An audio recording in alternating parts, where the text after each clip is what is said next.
ఇప్పుడు నేను మాట్లాడబోయే అంశము దేవుడు సృష్టి ఎందుకు చేశాడు? అంటే దేవుడు నమ్మే వాళ్ళేమో దేవుడు సృష్టి చేశాడనుకుంటారు. దేవుడు నమ్మిన నాస్తికులేమో ప్రకృతి ద్వారా వచ్చింది. దేవుడికి సంబంధం లేదు. దేవుడు అనేవాడు లేడు అంటారు. కాకపోతే మనం కొంచెం అబ్జర్వ్ చేస్తే రెండింటికి పెద్దగా తేడా ఏం లేదు. నమ్మకాల్లో తేడా ఉండొచ్చు తప్ప అదర్వైజ్ రెండు ఒకటిలాగే ఉంటాయి. పెద్దగా ఏం తేడా ఏమి ఉండదు. ఇద్దరు నమ్మే వాళ్ళకి బాధలు ఉంటాయి. రెండు మార్గాలు నమ్మే వాళ్ళకి కష్టాలు ఉంటాయి. రెండు మార్గాలు వెళ్ళే వాళ్ళకి సుఖాలు ఉంటాయి. రెండు మార్గంలో వెళ్ళే వాళ్ళు మంచి వాళ్ళు ఉన్నారు. రెండు మార్గంలో వెళ్ళే వాళ్ళు చెడ్డ వాళ్ళు ఉన్నారు. సో పెద్దగా ఏం తేడా లేదు. రెండు మార్గంలో ఉండే వాళ్ళు చనిపోతారు, ఏం తీసుకుని వెళ్ళరు వాళ్ళ వెంట. కాకపోతే రకరకాల ఎక్స్ప్రెషన్స్ చేస్తారు. వీళ్ళు స్వర్గం నరకం అని అంటారు. వారు నాస్తికులు అంటే మాకేమీ లేదు కాబట్టి చనిపోతాం, అదే ఎండ్ అనుకుంటారు. బట్ ఇద్దరు మంచి దారిలో వెళ్తే ఇద్దరు హెల్ప్ చేస్తారు సొసైటీకి. ఇద్దరు చెడు దారిలో వెళ్తే ఇద్దరు చెడు చేస్తారు సొసైటీకి. సో ఈ కామన్ ఫ్యాక్టర్స్ ఏంటి ఫస్ట్ మనం యాక్సెప్ట్ చేయాలి. మనం యాక్సెప్ట్ చేస్తే ఏంటంటే ఒకరి మీద ఒకరికి రెస్పెక్ట్ ఉంటుంది అనమాట. అంటే చివరికి మనం ఎటు వెళ్ళినా చేసేదేం లేదు. కొంచెం సరిగ్గా బతికితే మనకి ఇతరులకు ఉపయోగం, సరిగ్గా బతకపోతే మనకి ఇతరులకి చెడు జరుగుతుంది. అంతే వీళ్ళిద్దరూ రెండు పాత్స్లో ఉండేది అంతే. చివరికి ఆ తర్వాత చనిపోయిన తర్వాత ఏమవుద్దని అది మనము చూడలేదు కాబట్టి దేన్ని మనం కన్ఫర్మ్ చేయలేము. కాబట్టి ఎవరి నమ్మకాలు వాళ్ళ ప్రకారం నమ్ముతారు అన్నమాట. దేవుడు నమ్మే వాళ్ళు అనుకుంటారు, దానిలో మళ్ళీ ధర్మాలు మతాలు రకరకాలుగా అనుకుంటారు. సనాతన ధర్మంలో అయితే మళ్ళీ స్వర్గం నరకం మోక్షం ఇవన్నీ మాట్లాడుకుంటారు. శిక్షలు అన్నీ మాట్లాడుకుంటారు. అది కొంచెం రివార్డ్స్, హ్యాపీ లైఫ్ స్వర్గంలో ఇలాంటివి మాట్లాడుకుంటారు. లేదా మోక్షం అది హైయెస్ట్ అని మాట్లాడుకుంటారు. సో మరి దేవుడు సృష్టి ఎందుకు చేశాడు ఇన్ని బాధలు ఉన్నప్పుడు? అది మనందరికీ వచ్చే సందేహం. అందరికీ వస్తుంది, నాకు వస్తుంది, చాలామందికి వస్తుంది నాకు తెలిసి. ఈవెన్ దేవుడు నమ్మకపోయిన వాళ్ళకైనా సరే ఒకవేళ దేవుడైనా ఉంటే ఎందుకు సృష్టి చేశాడు? అంటే ఎంత మంచి జరుగుతూ ఉంది, సృష్టి అద్భుతంగా ఉంది, చాలా బాగుంది. పెద్ద ప్రపంచం, పెద్ద విశ్వం, పెద్ద ఆకాశం, పెద్ద భూమి, గాలి, నీరు, సూర్యుడు, చంద్రుడు, నక్షత్రాలు, చెట్లు, మనుషులు, రకరకాల పక్షులు, వర్షం వస్తుంటుంది, ప్రకృతి ఎంతో అద్భుతంగా ఉంటుంది, ఫ్లవర్స్ ఎంతో బ్యూటిఫుల్గా ఉంటాయి, చెట్లు ఎంతో గ్రీనరీగా చాలా బాగుంటాయి, ప్రకృతి అందంగా చాలా బాగుంటుంది చూడడానికి. ప్రకృతిలో మైమరిచిపోతాం అన్నమాట. లేకపోతే వర్షం పడుతూ ఉంటే చాలా బాగున్నట్లు అనిపిస్తుంది. మనుషులు మంచి వాళ్ళని చూస్తే చాలా బాగున్నట్లు అనిపిస్తుంది. చిన్నపిల్లల్ని చూస్తే చాలా బాగున్నట్లు అనిపిస్తుంది, వాళ్ళ ఇన్నోసెన్స్ అవన్నీ. లేకపోతే కుటుంబం చూస్తే చాలా బాగున్నట్లు అనిపించవచ్చు. అంటే ఎన్ని బాగున్నట్లు అనిపించే ఈ విశ్వంలోనే విపరీతమైన బాధలు. మనుషులు చనిపోతే ఒక బాధ, వాళ్ళు వెళ్ళిపోయారని. అట్లీస్ట్ తాత్కాలికంగా కొన్ని సంవత్సరాలకు మర్చిపోవచ్చు, అది వేరే విషయం. లేదా మనుషులు హింస చేసుకుంటారు, కొట్టుకుంటారు, చంపుకుంటారు, అదొక బాధ. లేకపోతే స్వార్థంతో డబ్బులు ఎక్కువ వ్యామోహం, బంగారం మీద వ్యామోహం, భూముల మీద వ్యామోహం, అది విపరీతంగా డబ్బులు వచ్చేయాలని వ్యామోహం. అంటే అవసరానికి మించి. అవసరం వరకు అయితే పర్వాలేదు, అది బతకడానికి అవసరం కాబట్టి, వాళ్ళకి, కుటుంబానికి, పిల్లలకి అందరికీ అవసరం కాబట్టి అది ఓకే. కానీ అవసరానికి మించి విపరీతంగా అదొక వ్యామోహం. అంటే ఎన్ని వ్యామోహాలు, మత యుద్ధాలు, మా మతం మంచిదని గొడవలు, మా దేవుడు గొప్ప అంటే మా దేవుడు గొప్ప అదొక గొడవలు. అంటే ఇంకొక పక్క దొంగతనాలు, ఇంకొక పక్క విపరీతం పేదరికం. అంటే తిండి లేక మనుషులు భూమి మీద ఉన్నారంటే అది అత్యంత దారుణమైన విషయం. అంటే ఎవరు కారణం ఏంటంటే మనమే కారణం. అంటే వ్యక్తిగతంగా ఎవరైనా చెడు దారిలో వెళ్తే అది ఓకే. కానీ పేదరికం అన్నది సమిష్టిగా ప్రపంచమే కారణం. ఎందుకంటే మనుషులు ఎంత ఉన్నారు? ఈ భూమి ఎంతుంది? మనుషులు ఎంతమంది ఉంటే సరిపోతారని ఆలోచించుకొని బర్త్ రేటు, డెత్ రేట్ అని చూసుకొని పిల్లల్ని కనడం, పిల్లలు కనకపోవడం అని చేసుకుంటూ ఉంటే విపరీతంగా అందరూ విపరీతంగా స్వార్థం లేకుండా ఉంటే ఇంత పేదరికం అనేది రాదు. భూమి ఇంత పెద్దదుంది. కొంతమంది మనుషులుంటే అందరూ పని చేసుకొని బతుకుతారు. ఇంక తిండి లేకుండా ఉండే పరిస్థితి ఎందుకొస్తదసలు? అదసలు ఊహించుకోవడమే కష్టం. అంటే అది రావచ్చు. ఎప్పుడు రావాలంటే వర్షాలు లేక అసలు వాళ్ళుండే ప్లేస్‌లో వాటరే లేక మనుషులు అల్లాడిపోతే అది ఓకే. అది సహజసిద్ధంగా ఏర్పడిన ఇబ్బందనమాట. అంటే మనం ఎవరు కల్పించింది గాదు. అది వర్షాలు లేవు, లేకపోతే అక్కడ వాటర్ లేదు. అక్కడ ప్రజలు కొంచెం ఇబ్బందులు పడ్డారు. లేకపోతే పంటలొచ్చాయి గానీ తుఫాన్ ఏమైనా వచ్చి పాడైపోయాయి. అప్పుడు స్ట్రగుల్ అయితే అది ఓకే. లేకపోతే ఏదైనా మనకు తెలియని వ్యాధులు ఏమైనా వచ్చి మనుషులు ఎక్కువ ఇబ్బందులు పడిపోయి సరిగ్గా పనులు చేయలేక రోగమైపోయి అప్పుడు ఫుడ్ సరిగ్గా లేకపోతే అప్పుడు ఓకే. కానీ అనవసరమైన కారణాలతో ఫుడ్ లేకుండా ఉండడం అనేది అన్నిటికన్నా దారుణమైన విషయం అన్నమాట. అంటే ఇంత పెద్ద భూమి పెట్టుకొని. అందుకనే బర్త్ రేట్, డెత్ రేట్ అని చూసుకొని మనుషులు ఎంతున్నారో అది చూసుకొని చేస్తే ఇంత ఉండేది కాదు. అంటే భూమి మీద 800,00,00,000 మంది అవసరమా? అవసరం లేదు. ఒక 50,00,00,000, 100,00,00,000 ఉంటే చాలు. అవి చక్కగా ఇల్లు అన్నీ కట్టుకోవడానికి ప్లేస్ ఉంటది.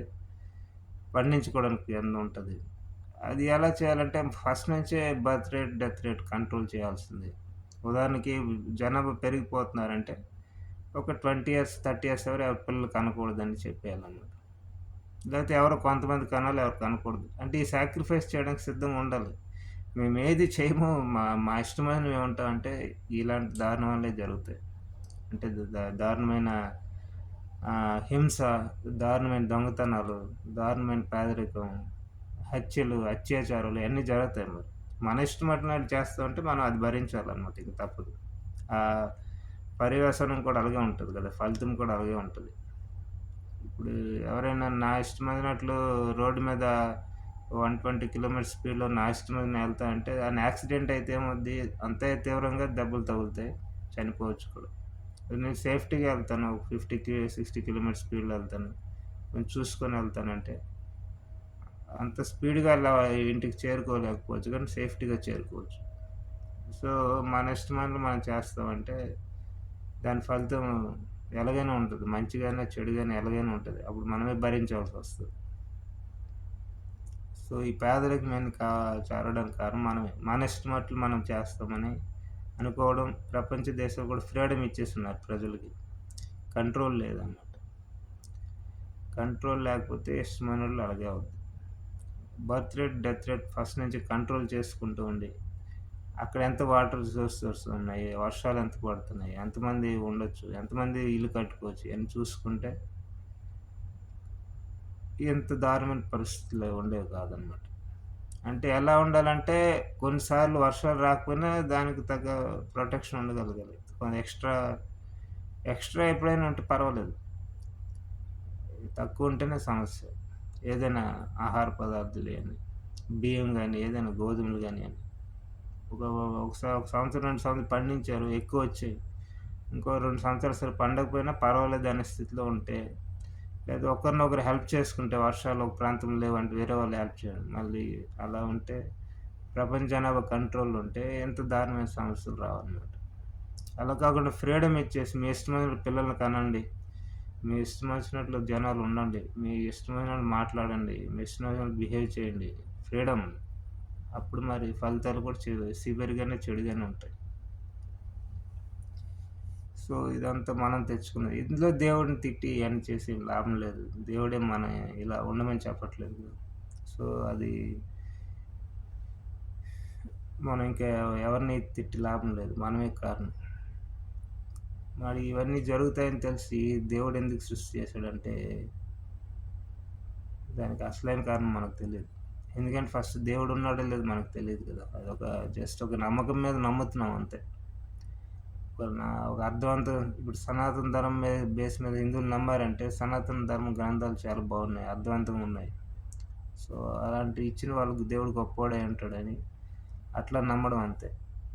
నిజంగా దేవుడు ఎంత గొప్పవాడు, ఎంత మంచివాడు ఏంటనేది మనకు తెలీదు. అహ అహం స సనాతన ధర్మం బావుంది కాబట్టి దాని బేస్ మీద నమ్ముతున్నాం అంతే. మరి సృష్టి ఎందుకు చేస్తాడు దేవుడంటే, మనం ఎన్నో రకాలుగా అనుకోవచ్చు. బుక్స్ ప్రకారం కొన్ని అనుకోవచ్చు. లేకపోతే మనం అబ్జర్వ్ చేసిన కొన్ని అనుకోవచ్చు. రియాలిటీకి దగ్గరగా ఏమైనా అనుకోవచ్చనమాట. ఇది ఎందుకు అనుకోవడం అంటే, జస్ట్ మన అండర్‌స్టాండింగ్ కోసం. మన కొంచెం అండర్‌స్టాండ్ చేసుకుంటే అంటే, మన డెసిషన్స్ కొంచెం ప్రాపర్‌గా ఉంటాయి. అండర్‌స్టాండ్ చేసుకోకుండా మన ఇష్టమైనట్లు ఏదైనా అనుకుంటామంటే, డెసిషన్స్ ఇష్టమొచ్చినట్లు ఉంటాయి. దానికి మళ్ళీ మనమే సఫర్ అవుతాం. ఉదాహరణకి సృష్టి చేయకుండా ఉంటే ఉదాహరణకు దేవుడు. ఏమి ఉండేది కాదు. అంటే ఒకవైపు మంచి ఉండేది కాదు. ఇంకోవైపు చెడు ఉండేది కాదు. ఏమీ ఉండేది కాదు. మనుషులంతా చాలా సంతోషంగా ఉంటారు. ఆనందంగా ఉంటారు. ఇయన్నీ కూడా ఉండేవి కాదు. ఇంకోవైపు దుఃఖంతో ఉంటారు. అది ఉండేది కాదు. ఒకవైపు చాలా ఆడుతూ, పాడుతూ చక్కగా అది ఉండేది కాదు. ఇంకోవైపు హింస అనేది కూడా ఉండేది కాదు. తెలివైన వాళ్ళు, మంచి వాళ్ళు ఉండేవాళ్ళు కాదు. క్రూరమైన వాళ్ళు, తెలివి తక్కువ వాళ్ళు, మూర్ఖులు అలా కూడా ఉండేవారు కాదు. అంటే హత్యలు చేసేవాళ్ళు, అత్యాచారాలు చేసేవాళ్ళు ఈళ్ళు ఉండేవారు కాదు. అంటే మంచి, చెడు రెండే ఉండేది కాదనమాట. అంటే ఓవరాల్‌గా లేకపోతే బెటర్ కదా అనిపిస్తది మనకి. బట్ మనం ఏం చేయలేం. ఆల్రెడీ సృష్టి జరిగిపోయింది. మనం ఉన్నాం. మరి ఎందుకు దేవుడు ఏం తెలీదా సృష్టి ఎందుకు చేశాడంటే మనకు కారణం తెలీదు. మనమెలాగో రకరకాలుగా మన కోరికలతో కొన్ని పనులు చేస్తాం. అలాగే దేవుడికి కోరిక ఏదో పుట్టి చేసుండొచ్చు. లేకపోతే అది దేవుడి చేతిలో కూడా ఉండకపోవచ్చు. అది సృష్టి అనేది ప్రకృతి ధర్మంగా వస్తా ఉండొచ్చు. దేవుడు రావడం, సృష్టి జరగడం, మళ్ళీ అంతా ముగింపు వెళ్ళిపోవడం, మళ్ళీ దేవుడు రావడం, అది ఇంకా అంతం లేని సైకిల్ అవ్వచ్చనమాట. అనంతం. అది మనకు తెలీదు. మనం ఇయన్నీ అనుకోవడం అంతే. అది ఒకవేళ అయితే అది చాలా దురదృష్టం అనమాట. ఎందుకంటే ఒక్కసారి అయ్యే సృష్టి ఏదో కొన్ని మంచి జరిగింది, చెడు జరిగింది, పోనీ అయిపోయిందంటే పర్లా. ఇంక ప్రతిసారి జరుగుతూనే ఉంటదంటే అంతకన్నా దురదృష్టమైనది ఇంకేముండదు. దేవుడి చేతిలో కూడా లేదంటే అది ఇంకా మహా దురదృష్టం. ఎందుకంటే దేవుడి చేతుంటే కనీసం దేవుడైనా ఆపుతాడు గదా! సృష్టి లేకుండా ఉంటుంది కదా! అని అనుకోవచ్చు. దేవుడి చేతిలో కూడా లేదు. దేవుడు కూడా ఆపలేడు. అది సహజంగా జరిగే ప్రక్రియ అనుకుంటే అది దాన్నిటికన్నా దురదృష్టమైన సంఘటన అనమాట. ఎందుకంటే చాలా క్రూరంగా ఉంటుంది సొసైటీ. కొన్ని విషయాల్లో అంటే ఇప్పుడు జంతువులే తీసుకుంటే ఒక జంతువుని ఇంకో జంతువు చంపేస్తది. అంటే ఫుడ్ కోసం గానీ, లేకపోతే పర్సనల్‌గా వాళ్ళు ఫైటింగ్ గాని చేసి అవి చంపుకుంటాయి, కొట్టుకుంటాయి ఇలాగ. లేకపోతే పక్షుల్ని ఇంక వేరేవి అటాక్ చేస్తా ఉంటాయి. లేకపోతే కీటకాలని ఇంకొక ఏదో అటాక్ చేస్తా ఉంటాయి. మనం ఇయన్నీ ప్రకృతి ధర్మని సింపుల్‌గా అనుకుంటాం. కానీ అది దాని వెనక ఎంత పెయిన్ ఉంది. చాలా సివియర్ పెయిన్. దానికి మళ్ళీ మనం కర్మలు ఇయన్నీ అనుకుంటాం. వాళ్ళు చేసిన కర్మే అలాగ వెంటాడింది అనుకుంటాం. ఇవన్నీ ఆన్సర్ మీనింగ్‌ఫుల్‌గా ఉండొచ్చు. కానీ ఇయన్నీ జరగాల్సిన అవసరం ఎందుకు? అసలు సృష్టే లేకపోతే ఇయన్నీ జరగవు కదా! కొంతమంది అనుకోవచ్చు మనమే ఇవన్నీ ఆహ్, స్ అంటే జీవితం ప్రపంచం మీదకి రావాలి మనమే కోరుకున్నాం. దేవుడు తప్పులేదంటే, మనం కోరుకున్నా సరే దేవుడు సృష్టి చేయకపోతే ఇంక ఇబ్బంది లేదు కదా! కోరుకున్న మాత్రం ఇవ్వాలని ఏమన్నా రూల్ ఉందా? దేవుడి చేతిలో ఉంటే. దేవుడి చేతిలో లేకపోతే మనం ఏమి చేయలేమండి. అది ఎప్పుడైనా జరుగుతూనే ఉంటది. మనం అలా చూడడం తప్ప ఇంకేం చేయలేం. చనిపోయే వరకు అలా చూస్తా ఉండాలి అంతే. అంతకని ఇంక మన చేతిలో ఏం లేదు. అంటే మనం ఇంకేమీ చేయలేమంటే, మనం కొన్ని మన మనిషిగా కొన్ని చేయొచ్చు. ఉదాహరణకి మనుషులు ఉంటే కదా అది మనుషులకు గొడవ. అంటే ఇప్పుడు పక్షులు, రకరకాల జీవాలన్నీ ఉన్నాయి. మనుషులున్నారు. ఇవన్నీ భూమి మీద ఉంటే కదా గొడవ, తలనొప్పి. అంటే మంచి గాని, చెడు జరగాలని ఇయన్నీ ఉండాలి. ఇవన్నీ లేకుండా చేస్తే ఏమీ ఉండదు కదా! మంచి లేదు, చెడు లేదు. ఆనందం లేదు, దుఃఖము లేదు. సంతోషం లేదు, బాధ లేదు. అలాగా చేయాలనుకుంటే చేయొచ్చు. ఎలా అంటే మనుషులు పిల్లలు కనడం మానేయాలన్నమాట అప్పుడు. అంటే పెళ్లి చేసుకోవచ్చు. మళ్ళీ పెళ్లి చేసుకోకూడదు అనకూడదు దానర్థం. పెళ్లి చేసుకోవచ్చు, సంసారం చేసుకోవచ్చు, అన్నీ చేసుకోవచ్చు. దాంపత్యం చేసుకోవచ్చు. కానీ పెళ్ళికి ముందే డాక్టర్ దగ్గరికెళ్ళి జస్ట్ ఆపరేషన్ చేయించుకోవాలి ఆడవాళ్ళు, మగవాళ్ళు. ఆపరేషన్ చేయించుకుంటే ఏమవుద్దంటే ఇంక పిల్లలు పుట్టరనమాట. వాళ్ళు భార్యాభర్తలుగా ఉంటారు, సంసారం చేసుకుంటారు, అన్నీ ఉంటాయి. కానీ పిల్లలు పుట్టరు ఇంకా. అప్పుడేమవుద్దంటే 100 సంవత్సరాలు వీళ్ళందరూ బతుకుతారు. ఇప్పుడులో ఎలా బతుకుతున్నారు అలాగే బతుకుతారు. ఇప్పుడు ఎలాగుందో లైఫ్ అలాగే ఉంటది. పెద్ద తేడా ఏం లేదు. పోనీ ఓన్లీ ఏంటంటే పిల్లలు ఉండరనమాట అంతే తేడా. చివరికి ఏమవుద్దంటే ఒక ప్రపంచంలో మనుషులంతా 100, 200 సంవత్సరాలు బతుకుతారు. కొందరు ఒక్కోసారి వాళ్ళిష్టం ఫాలో అవ్వచ్చు, అవ్వకపోవచ్చు. కొందరు ఫాలో అవ్వకుండా పిల్లలకి కనేయొచ్చు. వాళ్ళ పిల్లలకి ఈ కాన్సెప్ట్ నచ్చి వాళ్ళు ఫాలో అవ్వచ్చు. లేతే 2, 3 జనరేషన్ వాళ్ళు ఇది కాన్సెప్ట్ నచ్చలేదు. పిల్లలు వద్దు అనే కాన్సెప్ట్ నచ్చలేదు. వాళ్ళ పిల్లలు కంటూనే ఉండొచ్చు.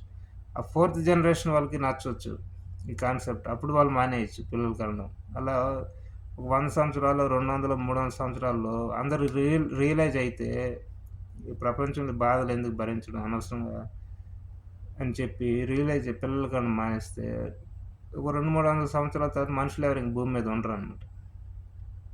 అంటే ఓల్డ్ ఏజ్‌లో మళ్ళీ వాళ్ళకి ఎవరు పిల్లలు ఉంటారు కాబట్టి సొసైటీ హెల్ప్ చేయాలి. అంటే అనాథాశ్రమాలు హెల్ప్ చేయాలి. లేకపోతే ఎవరైనా పె పెద్దవాళ్ళని మామూలు యంగ్ వాళ్ళు ఆదుకోవాలి. హెల్ప్ చేయాలి. సపోర్ట్ చేయాలి. అప్పుడు ఇంకేం ఇబ్బంది ఉండదనమాట. అప్పుడు ఇంకో 2, 3 వందల సంవత్సరాలు అంతా చనిపోతారు. భూమి మీద ఎవరు ఉండకపోతే ఇంకెవరికీ ఏ బాధలు ఉండవనమాట. చాలా సింపుల్. అది మనుషులు చేస్తారంటే దానికి చాలా రియలైజేషన్ కావాలి. ఫస్టు ఈ జీవితం మీద, ప్రపంచం మీద వ్యామోహం వదులుకోవాలి. బాగా పెద్ద పెద్ద ఇల్లు కొనాలి. చాలా కార్లు కొనాలి. ఫుడ్ తింటాం. రెస్టారెంట్‌కెళ్తాం. ఎంజాయ్ చేస్తాం. సినిమాలు చూస్తాం. ఇయన్నీ విపరీతమైన వ్యామోహంని వదులుకోవాలి. అంటే వదులుకోవడం అంటే ఇయన్నీ చేయకూడదని కాదు. వ్యామోహానికి, ఇష్టానికి చాలా తేడా ఉంది. ఇష్టం అంటే ఏంటంటే సినిమాలకెళ్తాం ఇష్టం. అది ఒక ఇష్టం. ఫుడ్ తింటాం మాకిష్టం. అదొక ఇష్టం. బయటికెళ్ళి ట్రావెలింగ్ చేస్తాం. అది మాకు ఇష్టం. అయన్నీ ఎంజాయ్ చేయొచ్చు. జీవితం బతుకుతాం. అది మాకిష్టం. అది ఎంజాయ్ చేయొచ్చు. వ్యామోహం అంటే ఇది లేకుండా మేము ఉండలేము. మాకిది ఎట్టి పరిస్థితిలో కావాలి అనేది వ్యామోహం అనమాట. సినిమా ఎట్టి పరిస్థితిలో కావాల్సిందే మేము ఉండలేము. ట్రావెలింగ్ చేయాల్సిందే మేము ఉండలేము. ఈ ప్రపంచంలో బతకాల్సిందే బతకకుండా మేము ఉండలేము. చాలా ఇష్టం మాకు. అంటే అది వ్యామోహం కిందనమాట. బంగారం మాకు చాలా ఇష్టం. అది లేకుండా ఉండలేము. లేకపోతే భూములు చాలా ఎక్కువుండాలి. లేకపోతే డబ్బులు చాలా ఎక్కువుండాలి. ఇది లేకుండా ఉండలేము. ఇవన్నీ వ్యామోహాల కింద వస్తాయన్నమాట. వ్యామోహానికి, ఇష్టంకి చాలా తేడా ఉంది. ఇష్టం ఉండడం తప్పు కాదు. ఇష్టం ఉండడం మంచిదే. అదొక మనిషికి హోప్ ఇస్తుందనమాట. ఒక సంతోషాన్ని ఇస్తుంది. అది పర్వాలేదు. అన్ని విషయాలు మనకి ఒక్కొక్కరికి ఒక్కో ఇష్టం ఉంటది. ఒకరికి మసాలా దోస తింటే నాకు చాలా ఇష్టం అనొచ్చు. ఇంకోడికి ఏంటి ఇడ్లీ తింటే నాకిష్టం అనొచ్చు. ఇంకొకరికి సినిమాకెళ్తే నాకిష్టం అనొచ్చు. ఇంకొకరికి సినిమాకి ఇష్టం ఉండదు గానీ నాకు సంగీతం నేర్చుకుంటే ఇష్టం ఉండొచ్చు. ఇంకొకరికి క్రికెట్ చూస్తే ఇష్టం ఉండొచ్చు. ఇంకొకరికి నాకు టెన్నిస్ చూస్తే ఇష్టం. ఇవన్నీ ఇష్టాలు. ఇవన్నీ పర్వాలేదు. ఇవన్నీ మంచివే. కానీ వ్యామోహం కింద మారితే ప్రమాదం అనమాట. నేను క్రికెట్ చూడకుండా ఉండలేను. నాకు ఎట్టి పరిస్థితిలో కావాల్సిందంటే అది వ్యామోహం. అది ప్రమాదం. లేకపోతే నాకు ఎక్కువ డబ్బులు కావాల్సిందే. ఉండలేను లేకపోతే అంటే అది వ్యామోహం. ఆ వ్యామోహాలనేవి ప్రమాదం అన్నమాట. ఎక్కువ ప్రపంచంలో ఇష్టంతో బతకడం లేదు. వ్యామోహంతో బతుకుతున్నారు. ఇష్టంతో బతికేవాళ్ళు నాకు తెలిసి కొంతమంది ఉంటారు. అదేమి ఇబ్బంది లేదు. ఆ వ్యామోహం స్థాయికెళ్ళిపోతే సమస్య. వాళ్ళకి మీరు పిల్లలకి అనకుండా ఉండండి అంటే వాళ్ళు ఒప్పుకోలేరు. ఇంక మనల్నే తిరిగి తిడతారన్నమాట. నువ్వెవరు మాకు చెప్పడానికని. ఎందుకంటే విపరీతం వ్యామోహంలోకి వెళ్ళిపోయి ఉంటారు. మాకు పిల్లలు కావాలి. వాళ్ళకి పెద్ద పెద్ద ఇల్లు కట్టాలి. మేము బాగా ఎంజాయ్ చేయాలి. తీవ్ర స్థాయిలో వ్యామోహంకి వెళ్ళిపోయి ఉంటారు వీళ్ళు. అది అలాంటి వాళ్ళు వీళ్ళని ఈ మాటలు నేను చెప్పిన మాటలు కనెక్ట్ అవ్వలేరన్నమాట. తిరిగి నా మీదే కోపం రావచ్చు వాళ్ళకి. నువ్వెవరు చెప్పడానికి అని చెప్పి.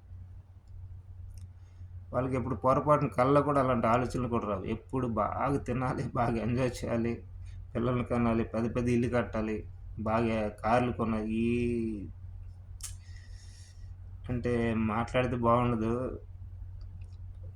అదొక దురదృష్టకరమైన అవస్థ. దారుణమైన అవస్థ అనమాట. అది ఇంకేమో చెప్తాం. అంటే కళ్ళు మూసుకొని బతకడం లాంటిదనమాట ఇంకా. ఒకసారి కూడా కళ్ళు తెరిచి ప్రపంచాన్ని చూసి, ప్రపంచం ఎలాగుంది? దుఃఖముందా? ఆనందముందా? ఈ ప్రపంచంకి ఎందుకొచ్చాం? దుఃఖం లేకుండా ఏమైనా చేయాలా? నేను చేయాలనుకుంటే నేనేం చేయగలను? నేనేం చేస్తే దుఃఖం అనేది పోతుంది? నా వైపు నుంచి అయినా జీవితం మార్పులు, చేర్పులు చేసుకోవాలా? ఎలా అర్థం చేసుకోవాలి? ఇయన్నీ ఆలోచిస్తే ఏంటంటే కొంచెం అర్థం అవుద్ది. అలా కాకుండా ఎప్పుడు బాగా తినాలి, బాగా ఎంజాయ్ చేయాలి, పిల్లలు కనాలి, వాళ్ళ పెళ్ళిళ్ళు చేయాలి, వాళ్ళ పిల్లలు కనాలి, పెద్ద పెద్ద ఇల్లు కట్టాలి. ఈ డ్రీమ్స్‌లో బతికే వాళ్ళకి ఈ సాధ్యం కాదు ఆలోచించడం కూడా. వీళ్ళెవరైనా చెప్పినా వాళ్ళు ఒక పనికిరాని వాళ్ళకి కనిపిస్తారు. పిచ్చి వాళ్ళకి కనిపిస్తారు. లేకపోతే చెడు వ్యక్తులకు కనిపిస్తారు. లేదా వాడికేం జీవితం అర్థం అవ్వట్లేదు ఎంజాయ్ చేయడం. మనలాగా ఎంజాయ్ చేయడం తెలీదనుకుంటారు. మళ్ళీ వీళ్ళే పొరపాటున వాళ్ళకి యాక్సిడెంట్ కాలిపోతే భరించలేరు. జీవితమే పోయినట్లు తెగ బాధపడిపోతారు. వాళ్ళే ఏదైనా బిజినెస్ చేస్తే నష్టమొచ్చి లాస్ అయిపోయి డబ్బులు లేకపోతే భరించలేరు. ఇంక జీవితమే కోల్పోయినట్టు ఉంటారు. అది వాళ్ళే ఏదైనా మంచి జాబ్ చేస్తూ జాబ్ పోయిందంటే ఇంక భరించలేరు. ఎందుకంటే వాళ్ళకి విపరీతమైన ఈ మెటీరియల్ వరల్డ్‌లో అతుక్కుపోయి ఉంటారు. ఆ మెటీరియల్ లేకపోతే బతకలేరన్నమాట. తన్నుకు చచ్చిపోతారు. చివరికి దొంగలకు కూడా మారిపోవచ్చన్నమాట ఈళ్ళు. అంటే ఇతరుల మీద చెడు కూడా నేర్చుకుంటారు. లేకపోతే సూసైడ్ చేసుకొని చచ్చినా చచ్చిపోతారు. ఎందుకంటే విపరీతం మెటీరియల్‌తో అటాచ్ అయిపోయి ఉంటారు. ఏమీ లేదు విపరీతంగా అప్లై అయిపోయి వాడు తీవ్ర మానసిక వేదనకు లోనే చనిపోయాడు ఆత్మహత్య అంటే అది ఓకే. అది కొంచెం మీనింగ్‌ఫుల్. అది చేయకూడదు. బట్ అట్‌లీస్ట్ ఒక మీనింగ్ ఉంది. కానీ వీళ్ళేంటంటే విపరీతంగా డబ్బులు లేకపోయినా భరించలేరు. విపరీతంగా కార్లు లేకపోయినా భరించలేరు. విపరీతంగా తిండి లేకపోయినా భరించలేరు. అటాచ్ అయిపోయి ఉంటారనమాట. ఇలాంటి వాళ్ళకి దుఃఖం ఎలా పోగొట్టాలి? ప్రపంచంలో దుఃఖం లేకుండా ఎలా చేయాలి? మనుషుల బాధలు లేకుండా ఎలా చేయాలి? అలాంటి ఆలోచనలు రావు. ఒకవేళ ఎవరైనా చెప్పినా వాళ్ళు పనికిరానోళ్ళలా కనిపిస్తారు. ఇదంతా ఎప్పుడంటే వీళ్ళ స్థితి బాగున్నప్పుడు. ఈ స్థితి మళ్ళీ బాగాలేని స్థితికెళ్ళిపోతే ఉన్న జాబ్ పోతున్నా వీళ్ళు తట్టుకోలేరనమాట. ఇంకా పూర్తిగా దేనికి పనికిరాని జీవితమే వ్యర్థం అని ఏడుస్తా ఉంటారు ఇంక జీవితం. ఏదో ఒక టీ షాప్ పెట్టి బతుకుదాం అని ఆలోచనలు రావు. లేకపోతే జీవితం ఏముంది ఏదో ఒక పని చేసుకొని బతకొచ్చు అనే ఆలోచనలు రావు. అంత విపరీతమైన స్థితిలో ఆలోచనలు ఉంటాయి కాబట్టి భరించలేరనమాట. వీళ్ళకి అంత విపరీతంగా మంచి ఫుడ్ కావాలి, విపరీతంగా డబ్బులు కావాలి, విపరీతంగా పెద్ద ఇల్లు కావాలి. ఇలాంటి వాళ్ళు ఏంటంటే విపరీతమైన దుఃఖం కూడా లోనవుతారు. విపరీతంగా ఏడుస్తారు, విపరీతంగా బాధపడిపోతారనమాట. చివరికి దొంగలుగా అయిపోవచ్చు, సూసైడ్ కేసెస్ అవ్వచ్చు, లేదా జీవితం పాఠాలు నేర్చుకొని మళ్ళీ నిలదొక్కుకోవచ్చు. చెప్పలేము ఏదవుతారో వాళ్ళకి మనకి తెలీదు. అందుకనే విపరీతమైన స్థితి ఆలోచనలు మంచిది కాదనమాట. విపరీతమైనది ఏది మంచిది కాదంటారు కదా! అలాగా అంటే దీనికి దైవభక్తి ఉంటేనే ఇవన్నీ నేర్చుకోవచ్చంటే, దైవభక్తి అనేది ఒక మార్గం. ఆ మార్గం నుంచి కూడా నేర్చుకోవచ్చు. దేవుడిని నమ్మకుండా సిట్యుయేషన్ జీవితాన్ని అనలైజ్ చేసుకొని కూడా నేర్చుకోవచ్చు. అది వ్యక్తి యొక్క ఇష్టం అనమాట. కాకపోతే సొంతంగా నేర్చుకోవాలంటే ఎక్కువ అబ్జర్వ్ చేయాలి. ఎక్కువ అన్నీ తెలుసుకొని చేసుకోవాలి. ఈ దేవుడు లేకపోతే స్పిరిచువాలిటీ ఇలాంటి సనాతన ధర్మం ఇలాంటివన్నీ ఉంటే ఏంటంటే గైడెన్స్ ఉంటుంది. గురువులుంటారు, బుక్స్ ఉంటాయి. కొంచెం దారి దొరుకుతుందనమాట. కొంచెం సులువుగా ఉంటుంది అంతే తేడా. సొంతంగా చేసుకుంటే కొంచెం ఎక్కువ స్ట్రగుల్ అవ్వాలన్నమాట. అది వాళ్ళ ఇష్టం ఎలా చేసుకుంటారన్నది. సో, అబ్జర్వ్ చేయాలన్నమాట. అబ్జర్వ్ చేస్తే ఒక దారి అయితే మనిషికి కనిపిస్తది. దుఃఖం నుంచి ఎలా బయటపడాలన్నది. అంటే నేను ఒక ఎగ్జాంపుల్ చెప్పాను. పిల్లలకి అనకుండా మానేయొచ్చు అని. ఇక్కడ ఎవరిని చనిపోమని చెప్పట్లా.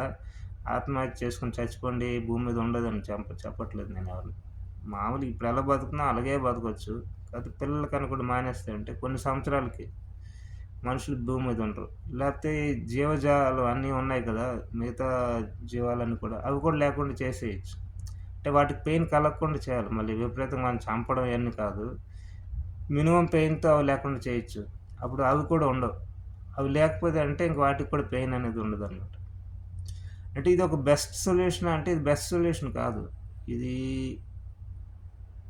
వేరే మంచి సొల్యూషన్ లేకపోవడం వల్ల చేసే సొల్యూషన్ అంతే. బెస్ట్ సొల్యూషన్ కాదు. బెస్ట్ సొల్యూషన్ ఏంటంటే అందరూ ఉండి, అన్ని జీవాలుండి, అందరు మనుషులుండి ప్రశాంతంగా బతికితే అదే మంచి సొల్యూషన్. కానీ అది పాజిబిలిటీ కాదు. అది ప్రాక్టికల్ ఇంపాసిబుల్. ఎందుకంటే అందరు మనుషులు సరిగ్గా ఉండడం సాధ్యం కాదు. ఈవెన్ మనుషులున్నా ఎవరికి వాళ్ళకి అన్ని కంట్రోల్‌గా ఉండడం అంత కరెక్ట్‌గా అంత ఈజీ కాదు. ప్లస్ రకరకాల హింస మార్గంలో వెళ్తారు. దొంగతనాలు చేస్తారు. మనుషుల జనాభా పెరుగుతది. కొందరు కోరికలతో వాళ్ళే స్ట్రగుల్ అవుతా ఉంటారు. కొన్నిసార్లు మనమే కోరికలతో స్ట్రగుల్ అవుతుంటాం. డబ్బులున్నా సరే ఇంకా ఎక్కువ కావాలన్న అదొక స్ట్రగుల్. లేకపోతే ఇంకా వేరే రకరకాల కోరికలతో అదొక స్ట్రగుల్. ఇంటర్నల్ ఎనిమీస్ అంటారు కదా! కామం, క్రోధం, లోభం, మోహం, మదం, ఆశ్చర్యం ఇలాంటి వాటితో స్ట్రగుల్ అనమాట.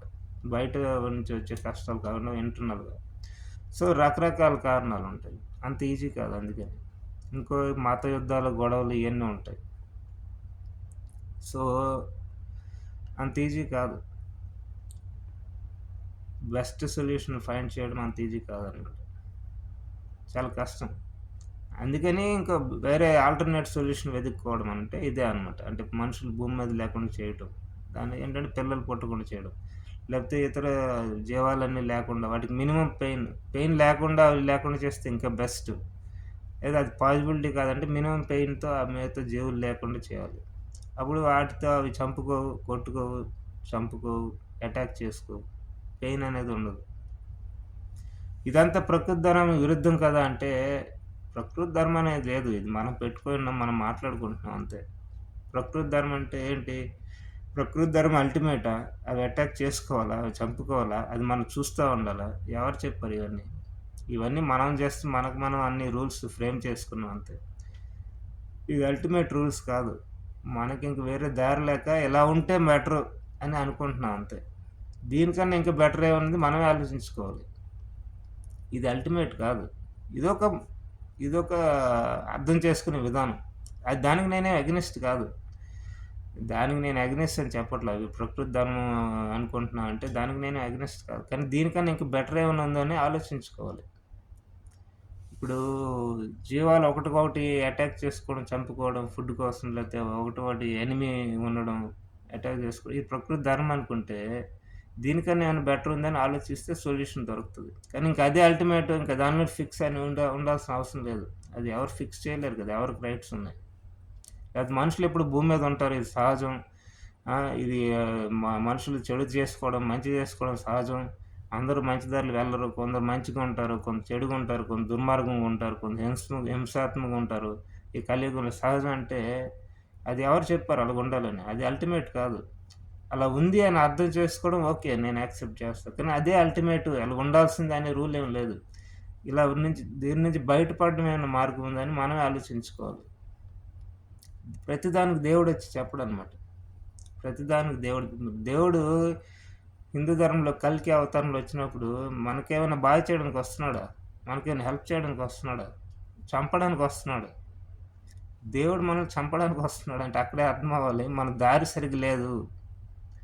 మన దారి సరిగ్గా లేకపోవడం వల్ల చంపడానికి వస్తున్నాడు. మన దారి సరిగ్గా ఉంటే ఎందుకు చంపడానికి వస్తాడు? హెల్ప్ చేయడానికి కదా వస్తాడు. అక్కడైనా అంటే నేను సనాతన ధర్మం మాట్లాడతా ఇదంతా కలియుగం సహజం అనేవాళ్ళు కూడా ఫర్దర్‌గా ఆలోచించాలి. దేవుడు మనల్ని చంపడానికి ఎందుకు వస్తున్నాడు అని ఆలోచించాలి. ఇదన్నీ సహజం అని అనుకోకూడదు. సహజమేం కాదు. మనం చేస్తున్న తప్పుకి ప్రతిఫలంగా దేవుడు వస్తున్నాడు అంతే. మనం ఏం చేయలేమా అని అప్పుడు ఆలోచించాలి. మనం అలాంటిది దేవుడు వచ్చి తీరుతాడు ఇది 100% పక్కా అని అలాగేం లేదు. మనం సరిగ్గా ఉంటే దేవుడు రాడు. దేవుడు రావాల్సిన అవసరమే ఉంది. చంపడానికి రావాల్సిన అవసరమే ఉంది. సో, అది మనం ఆలోచించాలన్నమాట. దేవుడు మనకి ఫ్రీడమ్ ఇచ్చాడు. దాన్ని మనం యూజ్ చేసుకోవచ్చు, మిస్‌యూజ్ చేసుకోవచ్చు. దానివల్ల ఫలితాలొస్తాయి. దానివల్ల దేవుడు యాక్షన్ తీసుకుంటాడు. అంతే తప్ప ఇదంతా ఫిక్స్‌డ్‌గా ఉండదు. ఇది మన జీవితం అనేది ఫిక్స్‌డ్ కాదు. ఇప్పుడు నేను తలుచుకుంటే గట్టిగా అరవచ్చు. దేవుడేమైనా ఆపుతాడా? నువ్వు అరవకని. దేవుడేమైనా ఫిక్స్ చేసుంటాడు నువ్వు ఇలాగే మాట్లాడాలని. నేను మాట్లాడాలనుకుంటే స్లోగా మాట్లాడతా. మెల్లగా మాట్లాడతా. అది గట్టిగా అరిచి మాట్లాడతా. ఇప్పుడు ఎవరి చేతిలో ఉంది? ఇది నా చేతిలో ఉంది. దేవుడు నాకు ఆ స్వతంత్రం ఇచ్చాడు. దాన్ని సరిగ్గా వాడుకోవాల్సింది నేనే. మిస్‌యూజ్ చేస్తే దాని పరిణామాలు నేనే ఫేస్ చేయాల్సి ఉంటుంది. అంతే తప్ప దేవుడొచ్చి ఫిక్స్ చేయడు. దేవుడు మనకు ఆల్రెడీ అన్నీ ఇచ్చేసాడు కదా! బుద్ధి, తెలివి అన్నీ. అప్పుడు దేవుడొచ్చి ఫిక్స్ చేయడు ప్రతీదీ. మనమే అన్నీ డిసైడ్ చేసుకునే అవకాశం మనకిచ్చాడు. సో, మనం దాన్ని కంట్రోల్ చేయడానికి ట్రై చేయాలి. మనకు ఆ రైట్స్ ఉన్నాయి. దేవుడు ఇచ్చాడు. మనకి. దేవుడు కంట్రోల్ చేయట్లేదు. అక్కడ ఫస్ట్ అర్థం చేసుకోవాలి. అంటే దేవుడి గురించి సనాతనం మాట్లాడతా అనేవాళ్ళు ఫిక్స్డ్‌గా వెళ్ళిపోతా ఉంటారనమాట. ఈ కలియుగం సహజం, కొట్టుకోవడం సహజం, చంపుకోవడం సహజం, దొంగతనాలు సహజం, అత్యాచారాలు సహజం. ఇవన్నీ మాట్లాడేస్తా ఉంటారు. అలా ఫిక్స్డ్‌గా ఉండాల్సిన రూల్ లేదు. మనం తలుచుకుని మార్చొచ్చు. ఇయన్నీ సహజం అని చేస్తుంది మనమే. ఇది సహజం కాదు. అసహజం ఇవన్నీ చేస్తున్న మనమే. దీన్ని కావాలంటే మనమే మార్చొచ్చు. మనమే మార్చుకోవచ్చు. ఇది కూడా మనం చేయొచ్చు అని ఆలోచించాలి. ఆలోచించి చేయాలనుకుంటే చేయొచ్చు. ఇప్పుడు నేను చెప్తున్నాను కదా! గట్టిగా అరవమంటే అరుస్తా. ఇక్కడ దేవుడేమో వచ్చి చెప్పడు ఇలాగే ఉండాలని. అరవద్దని ఏం లేదు. ఆపడు.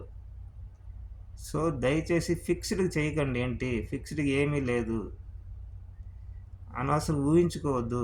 దేవుడంటే ఇదే అదని. దేవుడు నిజంగా మనం అందరం మంచిగా మారిపోతే మనకొచ్చేవి కల్కి అవతారం వచ్చి చంపేయడు. మనల్ని ఇంక వదిలేస్తాడు. సరిగ్గా ఉన్నారు కదా! వీళ్ళతో మనకెందుకని పట్టించుకోవాల్సిన అవసరం లేదు. లేకపోతే మరొకసారి వచ్చి ఏమైనా హెల్ప్ చేయడానికి ట్రై చేస్తాడు. సో, దేవుడి రూల్స్ ఏం ఫిక్స్‌డ్‌గా ఉండవు. మన బిహేవియర్ బట్టి దేవుడు వస్తా ఉంటాడనమాట. బిహేవియర్ బట్టే. అంతే తప్ప దేవుడికేమి ఫిక్స్‌డ్‌గా ఉండదు. అట్‌లీస్ట్ సనాతన ధర్మం ప్రకారం. అందువల్ల దయచేసి ఫిక్స్‌గా మాట్లాడకండి. ఇదంతే సహజం, అది అంతే సహజం కాదు. అసహజం ఇయన్నీ. దాన్ని మనం తలుచుకుంటే మార్చొచ్చు. సో, దుఃఖం నుంచి ఎలా బయటపడాలని ప్రతి వాళ్ళు ఆలోచిస్తే రకరకాల ఐడియాస్ వస్తాయి. నేనొక ఐడియా చెప్పాను. మరికొందరు ఇంకొక ఐడియాస్ చెప్పొచ్చు. అందరూ జాబ్ చేసి పేదవాళ్ళకి హెల్ప్ చేయాలి. అదొక ఐడియా. లేకపోతే మంచి వాళ్ళందరూ బయటకొచ్చి హింసను ఆపాలి. అదొక ఐడియా. లేకపోతే మంచి వాళ్ళు రాజకీయాల్లోకి వచ్చి హింసను ఆపాలి. అదొక ఐడియా. ఐడియా అంటే ఊరికనే మాట్లాడేసి కాదు. వాళ్ళ చేతనైనంతలో చేయడం అనమాట. మన చేతనైనంతలో యాక్షన్‌లోకి దిగితే దానివల్ల యూజ్ తప్ప మాట్లాడుతా ఉంటే దానివల్ల ఏం యూజ్ లేదు. ఇప్పుడు మనం మాట్లాడుతా ఉంటాం అంతే. తర్వాత దానివల్ల ఏం యూజ్ లేదు. సో, యాక్షన్‌లోకి దిగి ఏం చేసినా సరే అది ఫలితాన్నిస్తది. సో, అందుకని ఫిక్స్‌డ్‌గా చేయకూడదనమాట. ఇదింతే అనకూడదు. మనం తలుచుకుంటే ఏమైనా చేయగలం. మనం ఏం చేయగలం అని ఆలోచించుకొని చేయాలంతే. కనీసం పిల్లలకి అనకుండా ఆపొచ్చు కదా! ఇది అన్నికన్నా ఈజియెస్ట్ కదా! మనం ఎవరికైనా పేదవాళ్ళకి ఒక 2, 3 లక్షలు డబ్బులివ్వాలి, 5 లక్షలు డబ్బులివ్వాలంటే కష్టం అనుకోవచ్చు. మన దగ్గర ఉంటే ఇచ్చేయొచ్చు. లేకపోతే చాలా కష్టం అది. అంత ఈజీ కాదు. లేకపోతే ఎవరైనా చాలా పేషెంట్ ఎవరైనా యాక్సిడెంట్ అయింది. వాళ్ళని కాపాడగలమంటే డాక్టర్లు వీలవ్వకపోవచ్చు. ఇలాంటివన్నీ కఠినమైన విషయాలనమాట.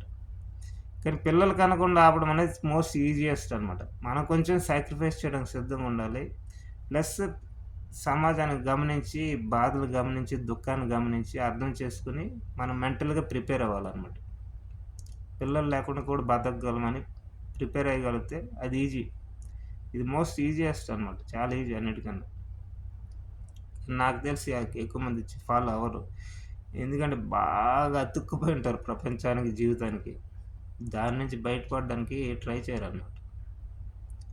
బాగా తినాలి, బాగా ఎంజాయ్ చేయాలి, బాగా పెద్ద పెద్ద ఇల్లు కట్టాలి, బాగా డబ్బులు సేవ్ చేయాలి.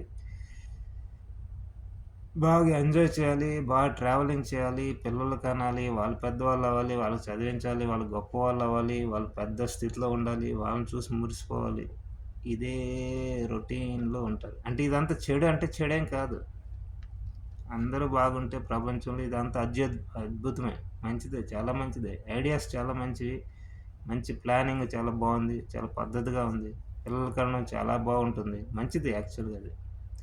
కాకపోతే సమస్య ఏంటంటే ఇలాగ అందరు పిల్లలకనేసి అందరు మనుషులు భూమి మీద ఉన్న అందరూ కొట్టుకొని, తన్నుకొని, చంపుకొని, అత్యాచారాలు చేసుకొని, హింస చేసుకొని, విపరీతమైన వ్యామోహాల్లోకెళ్ళి డబ్బులు, బంగారం, భూములు ఇలా అంత పిచ్చి వాళ్ళే తయారవుతారనమాట. ఇప్పుడు అందుకే రోజు న్యూస్ పేపర్‌లు చూస్తా ఉంటాం కదా! టీవీల్లో. భార్య భర్తను చంపింది. భర్త భార్యను చంపాడు. లేకపోతే ఆడవారి మీద అత్యాచారాలు జరిగాయి. లేదా భూముల కోసం కొట్టుకొని చచ్చారు. లేదా హింస జరిగింది. లేకపోతే మత గొడవలు జరిగాయి. లేకపోతే యుద్ధాలు జరుగుతున్నాయి. చంపుకుంటున్నారు. నరుక్కుంటున్నారు. ఎందుకు జరుగుతున్నాయంటే వీళ్ళందరూ విపరీతం వ్యామోహం సొల్యూషన్ వెతకపోవడం వల్లే. సొల్యూషన్ వెతికితే అంటే ఏదో ఒకటి ఫైండ్ చేస్తారనమాట. అంటే ఇవన్నీ లేకుండా చేస్తే చేయొచ్చు అంటే పాసిబిలిటీ లేదు. ఈ మనుషులు సరిగ్గా ఉండడం అన్నది చాలా కష్టం అన్నమాట. గత 2000 సంవత్సరాల చరిత్ర తీసుకోండి. ఎప్పుడో ఒక 50 సంవత్సరాలు, 100 సంవత్సరాలకు ఏదో యుద్ధం జరుగుతూనే ఉంటది. లేతే ఎక్కువ ఒక 5 సంవత్సరాల్లో కొన్ని అత్యాచారాలు జరుగుతూనే ఉంటాయి. లేతే కొన్ని 5 సంవత్సరాల చరిత్ర తీసుకుంటే హింస జరుగుతూనే ఉంటది. అంటే ప్రతి 5 సంవత్సరాలకు చెప్తున్నా. లాస్ట్ 5 సంవత్సరాలు కాదు. ఒక 2000 సంవత్సరాలను చూసుకోండి. ప్రతి సంవత్సరం ఏం జరుగుతుంది చూస్తా ఉండండి. ఏదో మంచి జరుగుతా ఉంటది. మంచి ఎవరు చేయరని కాదు. మంచి ఖచ్చితంగా చేస్తూ ఉంటారు. తెలివైనోళ్ళు ఉంటారు. అద్భుతమైన ఇన్వెన్షన్స్ చేస్తుంటారు. సైంటిఫిక్ ఎన్నో డిస్కవరీస్ చేస్తారు. ఇన్వెన్షన్స్ చేస్తారు. మంచి వాళ్ళు చాలా సహాయం చేస్తారు. చాలామంది పేదవాళ్ళకి అన్నం పెడతారు. కొంతమంది సమాజ సేవ చేస్తారు. వీళ్ళందరూ ఉంటారు. ఇయన్నీ జరుగుతూనే ఉంటాయి. ఇంకో పక్క యుద్ధాలు, ఈ అత్యాచారాలు, పేదరికం ఇయన్నీ కూడా అవుతుంటాయి. అంటే పూర్తిగా కంట్రోల్ ఉండదంటున్నాడు. నేను చెప్పేది అది. అంటే అస్సలు ఎవరు మంచి లేదని కాదు అర్థం. ఫ్యూచర్‌లో కూడా ఇవన్నీ కంటిన్యూ అవుతూనే ఉంటాయి. ఇది ఆగదనమాట. ఇంక పెరుగుతూనే ఉంటది తప్ప చెడు తగ్గదు. అందుకని చెప్పి దీని నుంచి బయటపడడం ఎలాగా అని ప్రతి వాళ్ళు ఆలోచించడం స్టార్ట్ చేయాలి. ఆలోచిస్తేనే ఐడియాస్ వస్తాయి. దేవుడేమొచ్చి ఆపాడు మనల్ని. నువ్వు ఐడియా ఆలోచించకు, సొల్యూషన్ ఫైండ్ చేయకు, ఇలా చేయకు, అలా చేయకని దేవుడొచ్చి ఆపాడు. ఇదంతా మన ఫ్రీడమ్. మనం చేసుకోవచ్చు. మనం మంచిగా చేస్తే ఉదాహరణకు అందరూ డిసైడ్ చేశారు పిల్లలు కనకూడదు. భూమి మీద మనుషులు లేకపోతే బెటర్ అని. అదొక మంచిదే కదా! దేవుడు దాన్ని అప్రిషియేట్ చేస్తాడు మంచివాడైతే. అంతే తప్ప నేను సృష్టి చేశా, వీళ్ళు వ్యతిరేకంగా బిహేవ్ చేస్తున్నారు, వీళ్ళకి పనిష్మెంట్ ఇచ్చేస్తానని అనుకోడు. అలా అనుకుంటే నాకు తెలిసి దేవుడు మంచివాడు అవ్వడు. ఎందుకు మంచివాడు అవుతాడు? మనం ఒక మంచి పని చేయాలనుకున్నప్పుడు దాన్ని అప్రిషియేట్ చేయకుండా మనకు పనిష్మెంట్లు ఇవ్వాలనుకుంటే దేవుడు ఎందుకు మంచివాడు అవుతాడు? చెడ్డవాడు అవుతాడు కదా! సో, అలాగా మనం సొంతంగా ఆలోచించుకొని నిర్ణయాలు తీసుకోవాలి. దేవుడొచ్చేమో ఆపేయడనమాట. మరి దేవుడు ఎందుకు సృష్టి చేశాడు? ఈ మంచి, చెడు అన్నీ జరుగుతుంది కదా! అంటే అది యాక్చువల్ మనకు తెలీదు. బుక్స్‌లో ఏమైనా ఉంటే అది నమ్మాలి. లేకపోతే మనం సొంతంగా అనలైజ్ చేసుకోవచ్చు. మనకెలాగో రకరకాల ఆటలు ఆడాలంటది. ఉదాహరణకి ఒక క్రికెట్ ఆడి ఎంజాయ్ చేద్దాం అని ఉంటది. గ్రౌండ్‌లో కొంతమంది ప్లేయర్స్ ఎళ్లి క్రికెట్ ఆడితే ఎంజాయ్ చేద్దాం అనుకుంటారు. ఆట ఆడి ఎంజాయ్ చేయడం వరకు పర్లేదు. ఆటలో రూల్స్ సరిగ్గా ఫాలో అవ్వకపోతే ఏమవుద్దంటే గొడవలు జరుగుతాయి. లేకపోతే అనుకోని సంఘటనలో బాల్ ఎవరికైనా ఎళ్లి తలకు తగలొచ్చు. రక్తం రావచ్చు. ఆట ఎంజాయ్‌గానే ఉంటది. సరిగ్గా ఆడకపోతే దానివల్ల గొడవలు అవుతాయి. సరిగ్గా ఆడితే బానే ఉంటది. ఈవెన్ కొంచెం చిన్న చిన్న దెబ్బలు తగిలినా బానే ఉంటది. సరిగ్గా ఆడకపోతేనే స్లెడ్జింగ్ చేసుకోవడం, లేకపోతే అబద్ధాలు చెప్పడం, ఒకరి మీద ఒకరు గెలవాలని చెప్పి నెగెటివ్ టాక్టిక్స్ చేయడం, లేతే ఒకరి మీద ఒకరికి రెస్పెక్ట్ లేకపోవడం ఇయన్నీ చేస్తే అప్పుడు గేమ్ ఎంజాయ్ చేయలేరు. అంతా బాగుంటే బానే ఎంజాయ్ చేస్తారు. సో, ఇట్లాగే దేవుడు తన కోరిక ప్రకారం ఏదో సృష్టి చేయాలని చేసుకున్నాడు. ఈ గేము సరిగ్గా ఆడితే రూల్స్ ప్రకారం దేవుడు రూల్స్ ఇచ్చాడు. ఇప్పుడు మహాభారతం అవ్వచ్చు, భగవద్గీత అవ్వచ్చు, వేదాలు అవ్వచ్చు. ఇవన్నీ రూల్స్ అన్నీ ఉన్నాయి.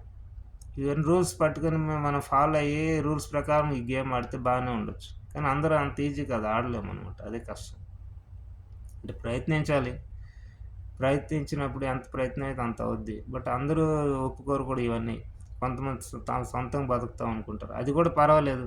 వాళ్ళు సొంత రూల్స్ పెట్టుకొని సరిగ్గా బతికితే పర్లేదు. అది కూడా ఎంతవరకు బతుకుతారనేది డౌట్‌ఫుల్. ఒక 50% జనాలు కరెక్ట్‌గానే రూల్స్ ఫాలో అయ్యి బతకొచ్చు. ఇంకో 50% బతకలేకపోవచ్చు. అప్పుడు మళ్ళీ సమస్యలనమాట. అంటే 100% చెడు వ్యక్తులు ఉంటేనే సమస్యలొస్తాయి అదేం లేదు. 50% జనాలు చెడులైనా సమస్యలొస్తాయి. 50% రాజకీయ నాయకులు చెడుగా అయినా సమస్యలొస్తాయి. సో, 50% మతాలు చెడుగా ఉన్నా సమస్యలొస్తాయి. సో, అది ఇబ్బందనమాట. ఓ 50%, 60% మంచోళ్ళున్నా మిగతాది 40%, 50% సరిగ్గా లేకపోయినా గొడవలొస్తాయన్నమాట. అదే సమస్య. సో, ఈ లైఫ్ గేమ్ అన్నది ఆడడం చాలా కష్టం అన్నమాట. క్రికెట్ అంటే ఎంతో కొంత ఆడొచ్చేమో గానీ, ఈ లైఫ్ గేమ్ అన్నది చాలా స్ట్రగుల్‌తో కూడుకుంది. దేవుడు సృష్టి చేశాడు. తనకొక ఆడుకోవడంలాగా ఇలా అన్నమాట. ఒక కోరిక కలిగింది, సృష్టి చేద్దాం చేసాడనుకుంది. ఇదొక ఆటలాగా. అందరూ బాగా ఆడితే ఈ గేమ్ బానే ఉంటది. రూల్స్ ప్రకారం ఆడితే. తన పని తను చేసుకొని ఇతరులు ఇబ్బంది పెట్టకుండా ఏదుంటే అది భోంచేసి, ఏదుంటే అది వచ్చి, దాన్ని ఏదుంటే అది యాక్సెప్ట్ చేసి, ఎంత సక్సెస్ వస్తే అంత యాక్సెప్ట్ చేసి, ఫెయిల్యూర్స్ వస్తే దాని నుంచి బయటపడడానికి ట్రై చేసి, ఎంత డబ్బులుంటే దాంతో తృప్తిగా ఉండి, ఏ జాబ్ వస్తే దాంతో తృప్తిగా ఉండి, అలా అన్నీ ఉన్నదాన్ని యాక్సెప్ట్ చేస్తూ అలాగెళ్ళిపోతే గేమ్ బానే ఉంటది. అందరూ ఎవరికి వాళ్ళు ఎవరు ఇబ్బంది పెట్టుకోరు. అలా కాకుండా అనవసరమైన స్వార్థం, అనవసరమైన కోరికలు, అనవసరమైన మత పిచ్చి, అనవసరమైన దేవుడి పిచ్చి ఉండడం. నా దేవుడు గొప్పోడు అలా అనుకోవడం. పిచ్చి పిచ్చిగా ఏదైతే అది నమ్మడం. లేతే అనవసరంగా మోసాలు చేసుకోవడం. లేదా రాజకీయ నాయకులు విపరీతమైన పదవులకి వెళ్ళిపోవడం. ఇవన్నీ చేసుకుంటే అంటే గేమ్ డిస్టర్బ్ అయిపోద్దనమాట, లైఫ్ గేమ్. ఇంకా సరిగ్గా ఆడలేరు ఎవరు. ఆడేవాళ్ళు కూడా ఇతరులు ఇబ్బంది పెడతారనమాట. కొన్నిసార్లు చూస్తున్నాను క్రికెట్ బాగా ఆడేవాడిని కూడా పక్కనోళ్ళందరూ ఎక్కువగా స్లెడ్జింగ్ చేస్తారు. ఆ కాన్సంట్రేషన్ డిస్టర్బ్ చేయాలని చూస్తుంటారు. వాడు అంత బాగా ఆడినందుకు అప్రిషియేట్ చేయరు. వాడిని ఎలా డిస్టర్బ్ చేద్దామా, ఆ బ్యాట్స్‌మెన్ ఎలా డిస్టర్బ్ చేసి ఔట్ చేద్దామని ట్రై చేస్తుంటారు. అంటే ఏంటి, బాగా ఆడేవాడిని కూడా ఆడనివ్వరనమాట.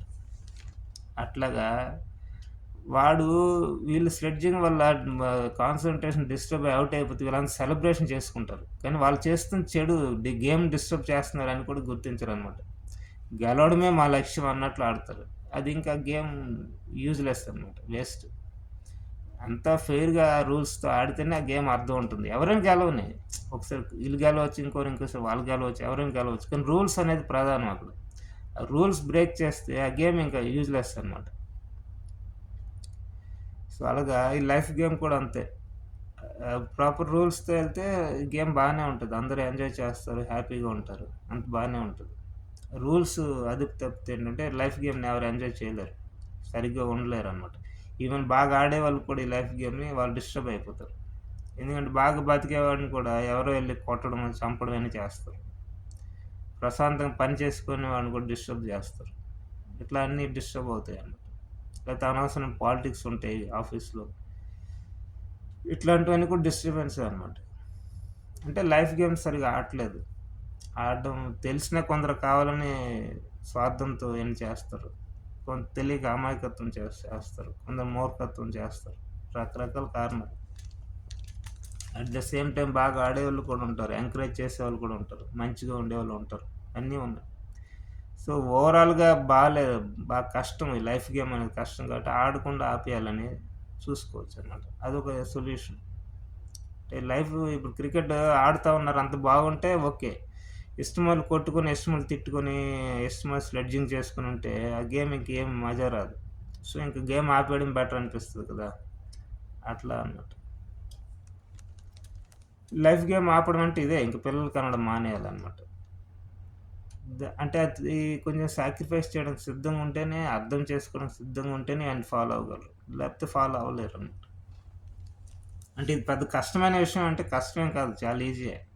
మనుషులు ఎంతో కష్టపడతారు. ఎంతో కష్టపడి చదువుకుంటారు. ఎంతో కష్టపడి ఆఫీస్‌కెళ్తారు. ఎంతో కష్టపడి పని చేస్తారు. ఎంతో కష్టపడి ఇల్లని కట్టుకుంటారు. ఎంతో కష్టపడి కూరగాయలు తెచ్చుకుంటారు. ఎంతో కష్టపడినో నేర్చుకుంటారు. ఇన్ని కష్టాలు పడేవాళ్ళు ఇది అర్థం చేసుకోలేరేంటి? వీళ్ళకి అర్థం కాకపోవడానికి కారణం అంటే దాని వెనక దృష్టి పెట్టట్లేదు అంతే. దృష్టి పెడితే ఎవరైనా నేర్చుకోవచ్చు. ఇది పెద్ద కష్టమైన విషయం కాదు. ఒక 6 నెలలు పట్టొచ్చు. లేదా కొందరికి నెల రోజులు పట్టొచ్చు. కొందరికి 1 వీక్ పట్టొచ్చు. కొందరికి సంవత్సరం పట్టొచ్చు. బట్ ప్రతి వాళ్ళు కనెక్ట్ అవుతారు ఇది. దుఃఖం నుంచి ఎలా బయటపడడం అనేది ఆలోచించడం స్టార్ట్ చేస్తే ఆటోమేటిక్‌గా అది బయటపడడానికి ట్రై చేస్తారు. ఒక్కోరు ఒక్కో సొల్యూషన్ వెతుక్కోవచ్చు. అలా. కాబట్టి అటువైపు దృష్టే పెట్టట్లేదు. మనకి చుట్టుపక్కలంతా ఏంటంటే బాగా కమర్షియల్ చేస్తున్నారు. బాగా డబ్బులెలా సంపాదించాలి, బాగా డబ్బులుండేవాడికి బాగా రెస్పెక్ట్ ఇస్తారు.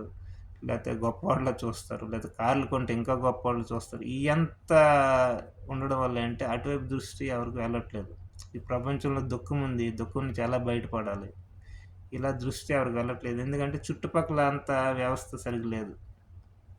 అంటే ఇవన్నింటికి వ్యతిరేకం కాదు నేను. అంటే భోజనం తినకూడదు, డబ్బులు సంపాదించకూడదు, కార్లు కొనకూడదు అని నేను చెప్పట్లా. ఇవన్నీ జీవితంలో ఒక భాగం. బతకడానికి అవసరం. మెటీరియల్ అనేది ఇంపార్టెంట్. మెటీరియల్ లేకుండా మనిషి బతకలేడు. అంటే ఇంక అందరూ దేవుడిని దండం పెట్టుకొని పని మానేయండి అని కాదు దీని అర్థం. కొంతమంది అంటే అలా రివర్స్ అర్థం చేసుకుంటారు సగం మైండ్‌తో. అలాంటి వాళ్ళు అంటే ఫుల్ బ్రెయిన్ ఉపయోగించి అపార్థం చేసుకోకూడదు. ఎవరైతే ఏదైతే చెప్తే అపార్థాలు చేసుకోకూడదనమాట. అంటే నేను చెప్తుంది దీని అర్థం ఇంకెవరు పని చేయకండి, భోజనం మానేయండి అని కాదు అర్థం. బతకాలంటే పని చేయాలి. ఇష్టమున్నా లేకపోయినా అది తప్పదు. బతకాలంటే భోజనం తినాలి. ఇష్టమున్నా లేకపోయినా తప్పదు. బతకాలంటే ఇల్లు కట్టుకోవాలి. ఇష్టమున్నా లేకపోయినా తప్పదు. ఇవన్నీ తప్పని విషయాలన్నమాట. ఇవన్నీ భూమి మీద ఉండాలంటే తప్పదింక. ఇవన్నీ ఉండకూడదంటే చనిపోవాలి. చనిపోవాల్సిన అవసరం లేదు. బతకొచ్చు. ఇవన్నీ చేసుకోవచ్చు. పని చేసుకోవచ్చు, డబ్బులు సంపాదించుకోవచ్చు, కార్ ఇష్టముంటే కొనుక్కోవచ్చు, ఇల్లు భోజనం చేయొచ్చు, ఇల్లు కొనొచ్చు, ఇవన్నీ చేసుకోవచ్చు. ఇవన్నీ చేస్తూ మన దుఃఖానికి కారణం ఏంటని తెలుసుకోవడానికి ట్రై చేసుకోవచ్చనమాట. వీలు దొరికినప్పుడు అంతా. ఓ వారంకొకసారో, నెలకొకసారో, రోజు ఒక 10 నిమిషాలు, ఎప్పుడైనా సరే. ప్రపంచాన్ని గమనించి దుఃఖం ఉంది కదా! ఎంతో సంతోషం కూడా ఉంది, ఎంతో దుఃఖం కూడా ఉంది. ఎంతో మంచి ఉంది, ఎంతో చెడు ఉంది. మరి దుఃఖంలో ఎంత పేదరికం ఉంది, ఎంత నిరుద్యోగం ఉంది, ఎన్ని ఆడవారి మీద అత్యాచారాలు జరుగుతుంటాయి. లేకపోతే మనుషులు హింస చేస్తుంటారు. లేకపోతే మనుషులు మోసాలు చేసుకుంటారు. ఇయన్నీ ఎలా ఆపడం అనే ఆలోచన స్టార్ట్ చేస్తే రకరకాల ఐడియాస్ వస్తాయి. ఏమి లేదు, ఎంత సహజం, సహజం అనుకుంటే ఇంక ఐడియాస్ రావన్నమాట. ఈ సహజం అనుకునే వాళ్ళే వాళ్ళకి మళ్ళీ దుఃఖమొస్తే తెగ బాధపడిపోతారు. వాళ్ళ ఇంట్లో దొంగలు పడి డబ్బులు దోచుకుంటే తెగ బాధపడిపోతారు. వాళ్ళ ఇంట్లో ఆడవాళ్ళకి ఎవరైనా అత్యాచారాలు చేస్తే తెగ బాధపడిపోతారు. అయ్యో! దారుణం జరిగిపోయింది. దారుణం, దారుణం, దారుణం, ఘోరం, ఘోరం, ఘోరం. చూడండి నా జీవితం ఎంత అన్యాయం అయిపోయిందని తెగ ఏడ్చేస్తారనమాట. ఆడు సహజం అని అనుకోరు. ఎందుకంటే అంత ఈజీ కాదు సహజం అని అనుకోవడం. ఇతరులకు అన్నీ జరిగినప్పుడు సహజం, సహజం అనుకుని అనేస్తారనమాట. కలియుగం సహజం, కొట్టుకుంటారు సహజం, రేపులు చేసుకుంటారు సహజం, మోసాలు చేసుకుంటారు సహజం అని చాలా ఈ క్యాజువల్ మాట్లాడతారు వీళ్ళు. అదే వాళ్ళ జీవితంకొచ్చేసరికి అది జరిగితే ఓ బాబోయ్! భయంకరంగా అరుస్తారు. అయ్యో! నా జీవితం దారుణం జరిగిపోయింది. అన్యాయం జరిగిపోయింది. మా ఇంట్లో వాళ్ళని ఎవరో ఆడవాళ్ళు అత్యాచారాలు చేసేసారు. మా కొడుకుని ఎవరో చంపేశారు. ఇట్లా తెగ, తెగ, తెగ అరుస్తారనమాట. అరవడం అన్నది ప్రపంచం చూసి అది ఆ బాధ అప్పుడు పడాలి. మనకు జరిగితేనే బాధపడే పరిస్థితి వాళ్ళకి ఎందుకు తెచ్చుకోవడం. సో, ప్రపంచాన్ని చూసి కూడా బాధపడండి. మనకు జరిగితేనే బాధపడాలా అంత తీవ్రంగా? ప్రపంచంలో ఎవరికి జరిగితే ఇంక పడకూడదా? సహజం అని అనుకోవాలేంటి? సో, అందుకని అంత దరిద్రమైన స్థితిలో బతకకుండా కొంచెం స్టార్ట్ చేయాలి.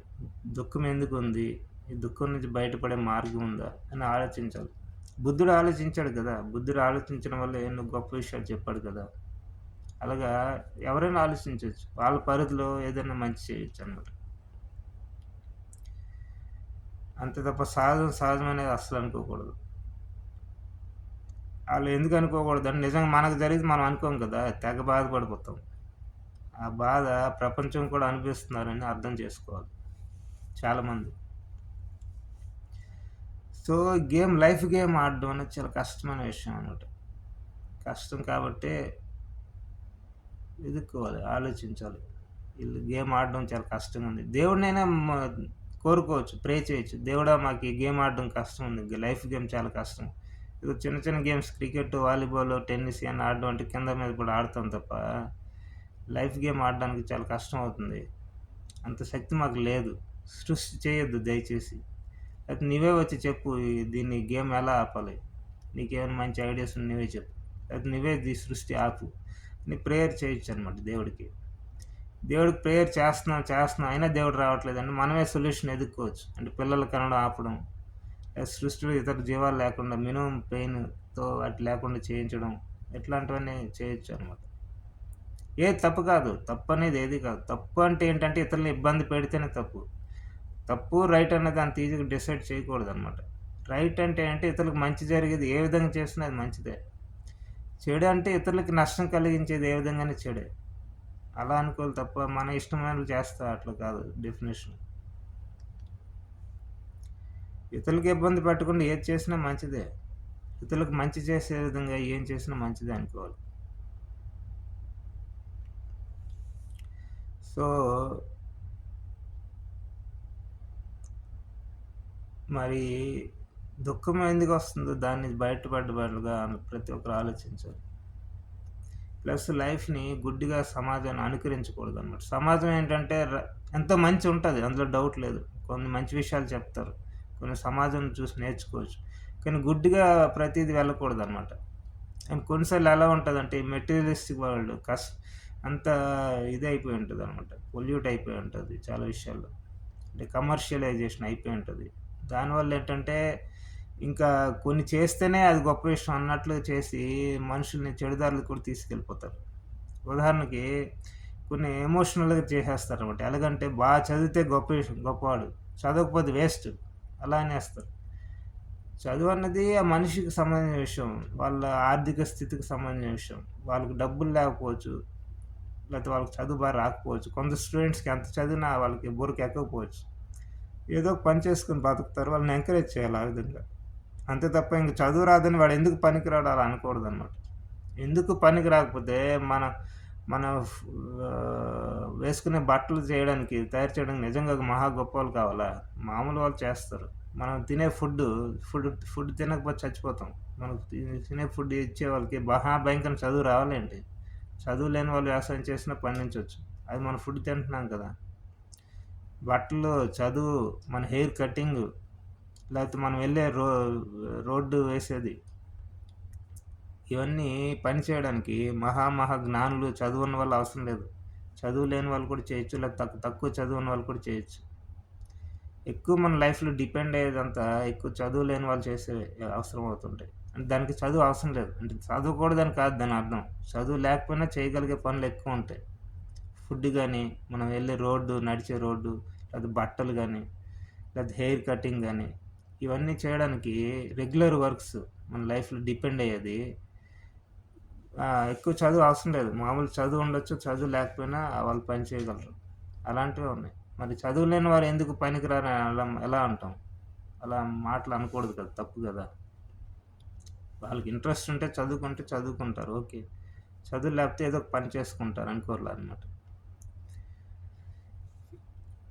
కొన్నిసార్లు ఏమవుద్ది, ఈ డబ్బుల మీద ఎక్కువ పోవడం, ఎక్కువ చదువుకున్నాను ఎక్కువ పోవడం వల్ల తల్లిదండ్రులు కూడా ఈ వ్యామోహాలకెళ్ళిపోతుంటారు. వాళ్ళే విపరీతంగా అప్పులు చేసి చదివించేస్తారంట. ఉదాహరణకి అనుకోండి 2 ఫ్యామిలీస్ జస్ట్ ఎగ్జాంపుల్ చెప్తున్నా. ఎలా నెగెటివ్ ప్రభావం పడుతుంది సమాజాన్ని గుడ్డిగా నమ్మితేనే ఒక ఎగ్జాంపుల్ చెప్తా. 2 ఫ్యామిలీస్ ఉన్నాయనుకోండి. ఇద్దరు మిడిల్ క్లాస్ వాళ్ళు లేకపోతే బిలో మిడిల్ క్లాస్ స్ట్రగుల్ అవుతున్నారు వాళ్ళ పిల్లల్ని చదివించడానికి. ఇద్దరికి ఒకడే కొడుకున్నాడు. వీళ్ళకి ఒకడే కొడుకు, వాళ్ళకి ఒకడు. ఇద్దరు వాళ్ళని బాగా చదివిస్తే మంచి మార్కులు 10థ్‌లో చాలా మంచి మార్కులు, ఒక స్టేట్ ర్యాంక్ లెవెల్‌లో వచ్చేసాయనుకుందాం. ఇద్దరి ఆర్థిక స్థితి ఏంటంటే వాళ్ళని ఫర్దర్‌గా చదివించడం కష్టం. అంత డబ్బులు లేవు ఇద్దరి దగ్గర. ఏదో హోటల్ పెట్టుకొని బతుకుతున్నారనుకుందాం. ఒకడు సమాజాన్ని పట్టించుకోకుండా, సమాజంలో ఏమంటున్నారు పట్టించుకోకుండా, తన సొంత బ్రెయిన్‌తో ఆలోచించి, ఏం మంచి నిర్ణయం తీసుకుంటే మంచిది, నా కొడుక్కి గాని, మా ఫ్యామిలీకి గాని ఆలోచించి, నా దగ్గర ఎక్కువ డబ్బులు లేవు. విపరీతంగా అప్పులు చేసి చదివిస్తే ఫ్యూచర్‌లో తీర్చడం కష్టం. అనవసరం అవమానాలొస్తది. వాడు ఒకవేళ చదివినా జాబ్ వస్తదో లేదో మళ్ళీ కష్టం. ఎంతో కాంపిటీషన్ ఉంది అని అనుకోని 10థ్ క్లాస్ తర్వాత తన కొడుకు చదువుని ఆపేసాడనుకుందాం. తన హోటల్‌లోనే పని చేయడం స్టార్ట్ చేశాడు. వాడు అలాగా జీవితాంతం ఆ హోటల్‌లోనే పని చేసుకుంటూ, తర్వాత పెళ్లి చేసుకుంటాడు, పిల్లలు పుడతారు. లేకపోతే తనకిష్టం లేదు పిల్లలు మానేస్తాడు. అది తనిష్టం. పెళ్లి చేసుకుంటాడు మొత్తం మీద. ఆ హోటల్‌లో ఉంటూ పని చేసుకుంటూ దాన్ని హోటల్ డెవలప్ చేసుకోవచ్చు.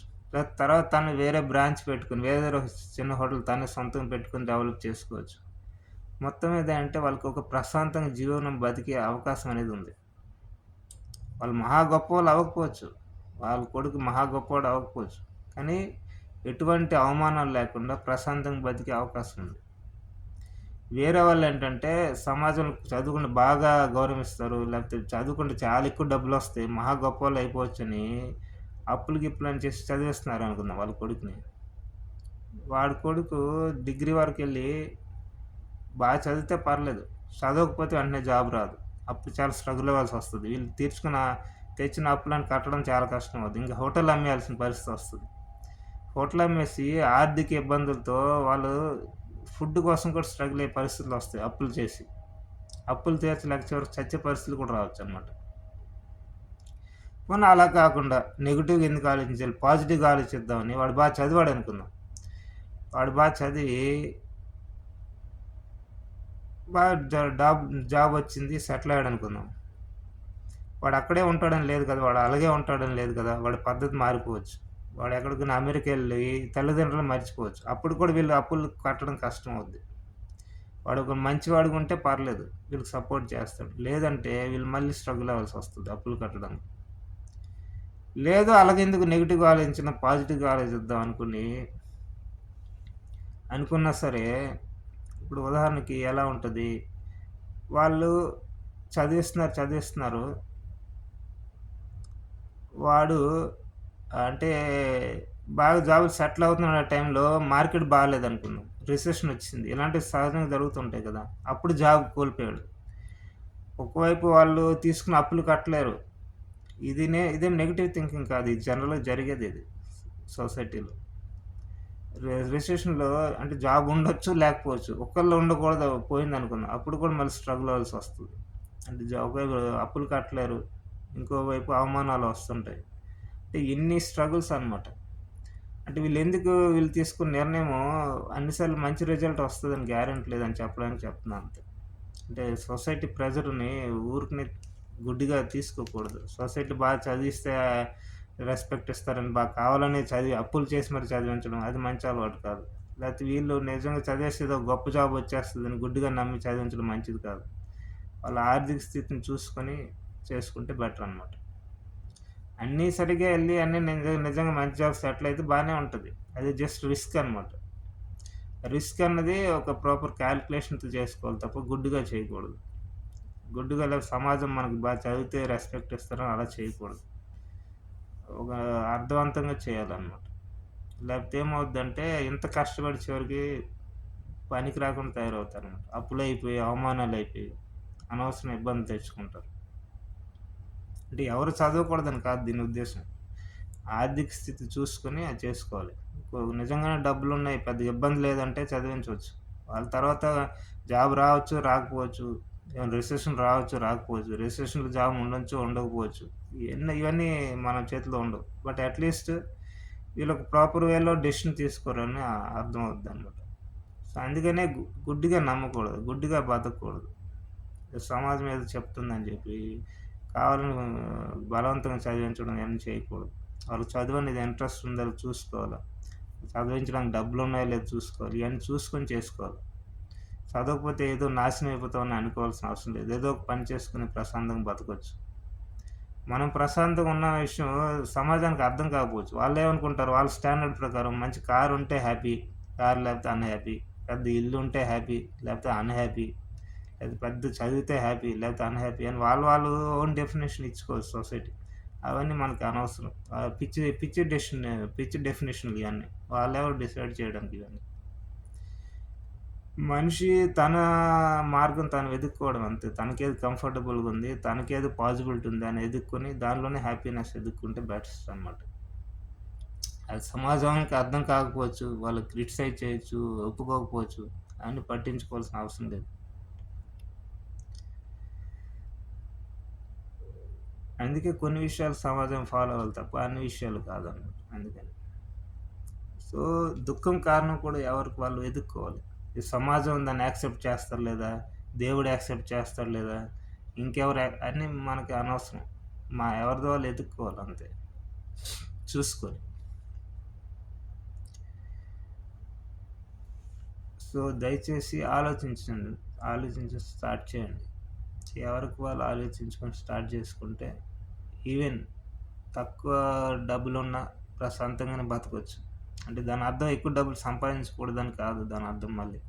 ఉన్న దానిలో తృప్తిగా బతకొచ్చు. తక్కువ బట్టలున్న దానిలోనే తృప్తిగానే బతకొచ్చు. పెద్ద పెద్ద ఇల్లు లేకపోయినా దాంతోనే తృప్తిగా బతకొచ్చు. అది యాక్సెప్టెన్స్ చేసేస్తే ఏంటంటే ఏదుంటే అది బతకొచ్చనమాట. అంటే అలాగని ఏమైనా హాస్పిటల్‌కెళ్తే ఏమైనా హెల్త్ బాలేతే డబ్బులు లేకపోయినా బతకొచ్చంటే అప్పుడు బతకలేము. కష్టాలొస్తాయి. చాలా అంత ఈజీ కాదు. ఎస్పెషల్లీ ఇండియాలో గవర్నమెంట్ కొన్ని విషయాలు పట్టించుకోరు. రాజకీయ నాయకులు పట్టించుకోరు. గవర్నమెంట్ హాస్పిటల్ కొన్ని బాగుండవు. గవర్నమెంట్ స్కూల్స్ కొన్ని బాగుండవు. ఇలాంటివన్నీ పేదవాళ్ళకి అంత ఈజీ కాదనమాట ఇండియాలో బతకడం. ఎందుకంటే ఇవన్నీ ఎంతో కొంత బాగుంటే ఏంటంటే ఏదైనా హెల్త్ బాలేకపోయినా గవర్నమెంట్ హాస్పిటల్‌కెళ్ళి క్యూర్ చేసుకోవచ్చని హోప్ ఉంటది. కానీ అంత బాలేకపోతే కష్టం అనమాట. లేకపోతే గవర్నమెంట్ స్కూల్ చదివితే చాలని హోప్ ఉంటది. కానీ బాలేకపోతే కష్టం. అంటే పేదవాడికి బతకడం అంత నిజంగా కష్టమేం కాదు. పేదవాడికి బతకడం కూడా చాలా ఈజీయే. కానీ కొన్ని సొసైటీ బాగుంటే అది ఈజీగా ఉంటదనమాట. ఎక్కువ బట్టలు లేకపోయినా హ్యాపీగా బతికేయొచ్చు. ఎక్కువ ఫుడ్ లేకపోయినా ఉన్నదానికి తృప్తి బతికేయొచ్చు. చిన్న ఇల్లు ఉన్నా సరే రెంట్ కొంచెం మామూలుగుంటే అది కట్టి బతికేయొచ్చు. యాక్చువల్‌గా ఈజీయే. కానీ సొసైటీ బాలేకపోతే ఏంటంటే అప్పుడు కష్టం అవుద్ది. అండ్ గవర్నమెంట్ హాస్పిటల్స్ లేవు, లేదా గవర్నమెంట్ స్కూల్స్ లేవు, లేదా రోడ్లు బాలేవు, లేకపోతే రేట్లు విపరీతంగా పెరిగిపోయాయి. అలాంటప్పుడు ఏంటంటే, కొంచెం ఉన్నప్పుడు కూడా దాన్ని మనం ప్రశాంతంగా బతుకుతామన్నా బతకనివ్వరనమాట సొసైటీ. అది సమస్య. దానివల్ల యాక్చువల్ సమస్యలొస్తాయి. అప్పుడు దాని నుంచి ఇంక బయటపడడానికి ట్రై చేయాలి. మరికొంచెం ఎక్కువ డబ్బులు సంపాదించడం ఏదో ఒకటి ట్రై చేసుకోవాలి. ఉన్న దానిలో తక్కువ తక్కువ యూజ్ చేసుకొని సేవ్ చేసుకోవడం అట్లా చేసుకోవాలి. కలియుగం కొన్ని సరిగ్గా ఉండవు కాబట్టి భరించడానికి సిద్ధంగా ఉండాలి. మరి అంతటి కారణం ఏంటి అని ఆలోచించాలి. దుఃఖానికి కారణం ఏంటి? దీన్ని ఏమైనా ఆపగలమని ఆలోచించాలి. గుడ్డిగా బతకూడదనమాట. నేను ఇలా తక్కువ డబ్బులతో స్ట్రగుల్ అయ్యాను కాబట్టి, నా పిల్లలకు కూడా ఇలాంటి పరిస్థితి రాకూడదంటే ఏం చేయాలని ఆలోచిస్తే, పిల్లలు లేకుండా ఉంటే బెటర్ కదా! అని ఈళ్ళకెవరు ఆలోచించరు. చాలామంది ఎలా ఆలోచిస్తారంటే, నేను స్ట్రగుల్ అయ్యాను. నా పిల్లలు ఇలాగ అనుభవించకూడదు. వాళ్ళు చాలా రిచ్‌గా బతకాలి. ఎక్కడి నుంచి రిచ్ అయిపోతారు? ఎలా అయిపోతారు? ఒక 100 మంది ఇలా అనుకున్నారనుకోండి, నేనిలా కష్టాలు పడ్డాను. నా పిల్లలు కష్టాలు పడకూడదు. వాళ్ళు చాలా రిచ్‌గా బతకాలి. చాలా పెద్ద చదువులు చదివాలని 100 మంది అనుకుంటే దాంట్లో మహా అయితే ఒక నలుగురు, ఐదుగురు క్లిక్ అవుతారేమో. 10 మంది క్లిక్ అవుతారు. మిగతా 90 వాళ్ళు క్లిక్ అవ్వరు. వాళ్ళు మళ్ళీ స్ట్రగుల్ అవుతారనమాట. వీళ్ళకన్నా వాళ్ళ పిల్లలు ఇంకా ఎక్కువ స్ట్రగుల్ అవ్వచ్చు. ఎందుకంటే ఇంకా అప్పుడు రేట్లు పెరిగిపోతాయి. ఇంకా ఫుడ్ కాస్ట్ పెరిగిపోద్ది. ఇంకా రాజకీయ నాయకులు ఇంకా దుర్మార్గాలు చేయొచ్చు. ఇంకా సొసైటీ మారిపోవచ్చు. స్వార్థంగా మారిపోవచ్చు. అప్పుడు పిల్లలు వీళ్ళకన్నా ఇంకా ఎక్కువ స్ట్రగుల్ అవ్వచ్చనమాట. సో, వీళ్ళు అనుకున్నది మాత్రం అయిపోదు కదా! మాలాగా ఉండకూడదు. మా పిల్లలు ఇంకా అద్భుతంగా అయిపోవాలి. మేము కష్టాలు పడ్డాం వాళ్ళు పడకూడదు అనంటే, ఆ క్రమంలో వీళ్ళు నెగెటివ్ డెసిషన్ కూడా తీసుకుంటారు. స్వార్థంగా కూడా తయారైపోతారు. మోసాలు చేయడానికి కూడా సిద్ధపడిపోతారు. అబద్ధాలు కూడా నేర్చుకుంటారు. అంటే వాళ్ళ పిల్లల కోసం అనమాట.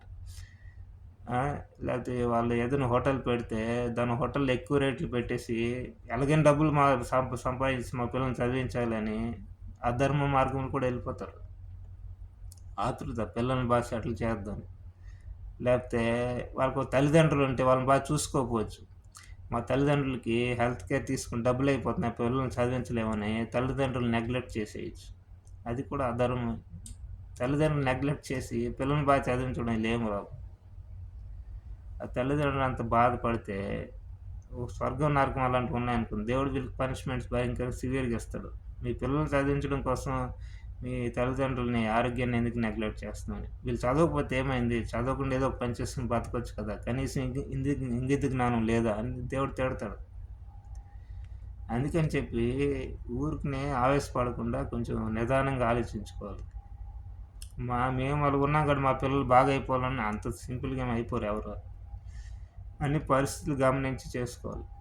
వాళ్ళు ఎంతవరకు సాధ్యం, ఏది సాధ్యం అని ధర్మంగా ఆలోచించుకొని చేసుకుంటే మంచిదన్నట్టు.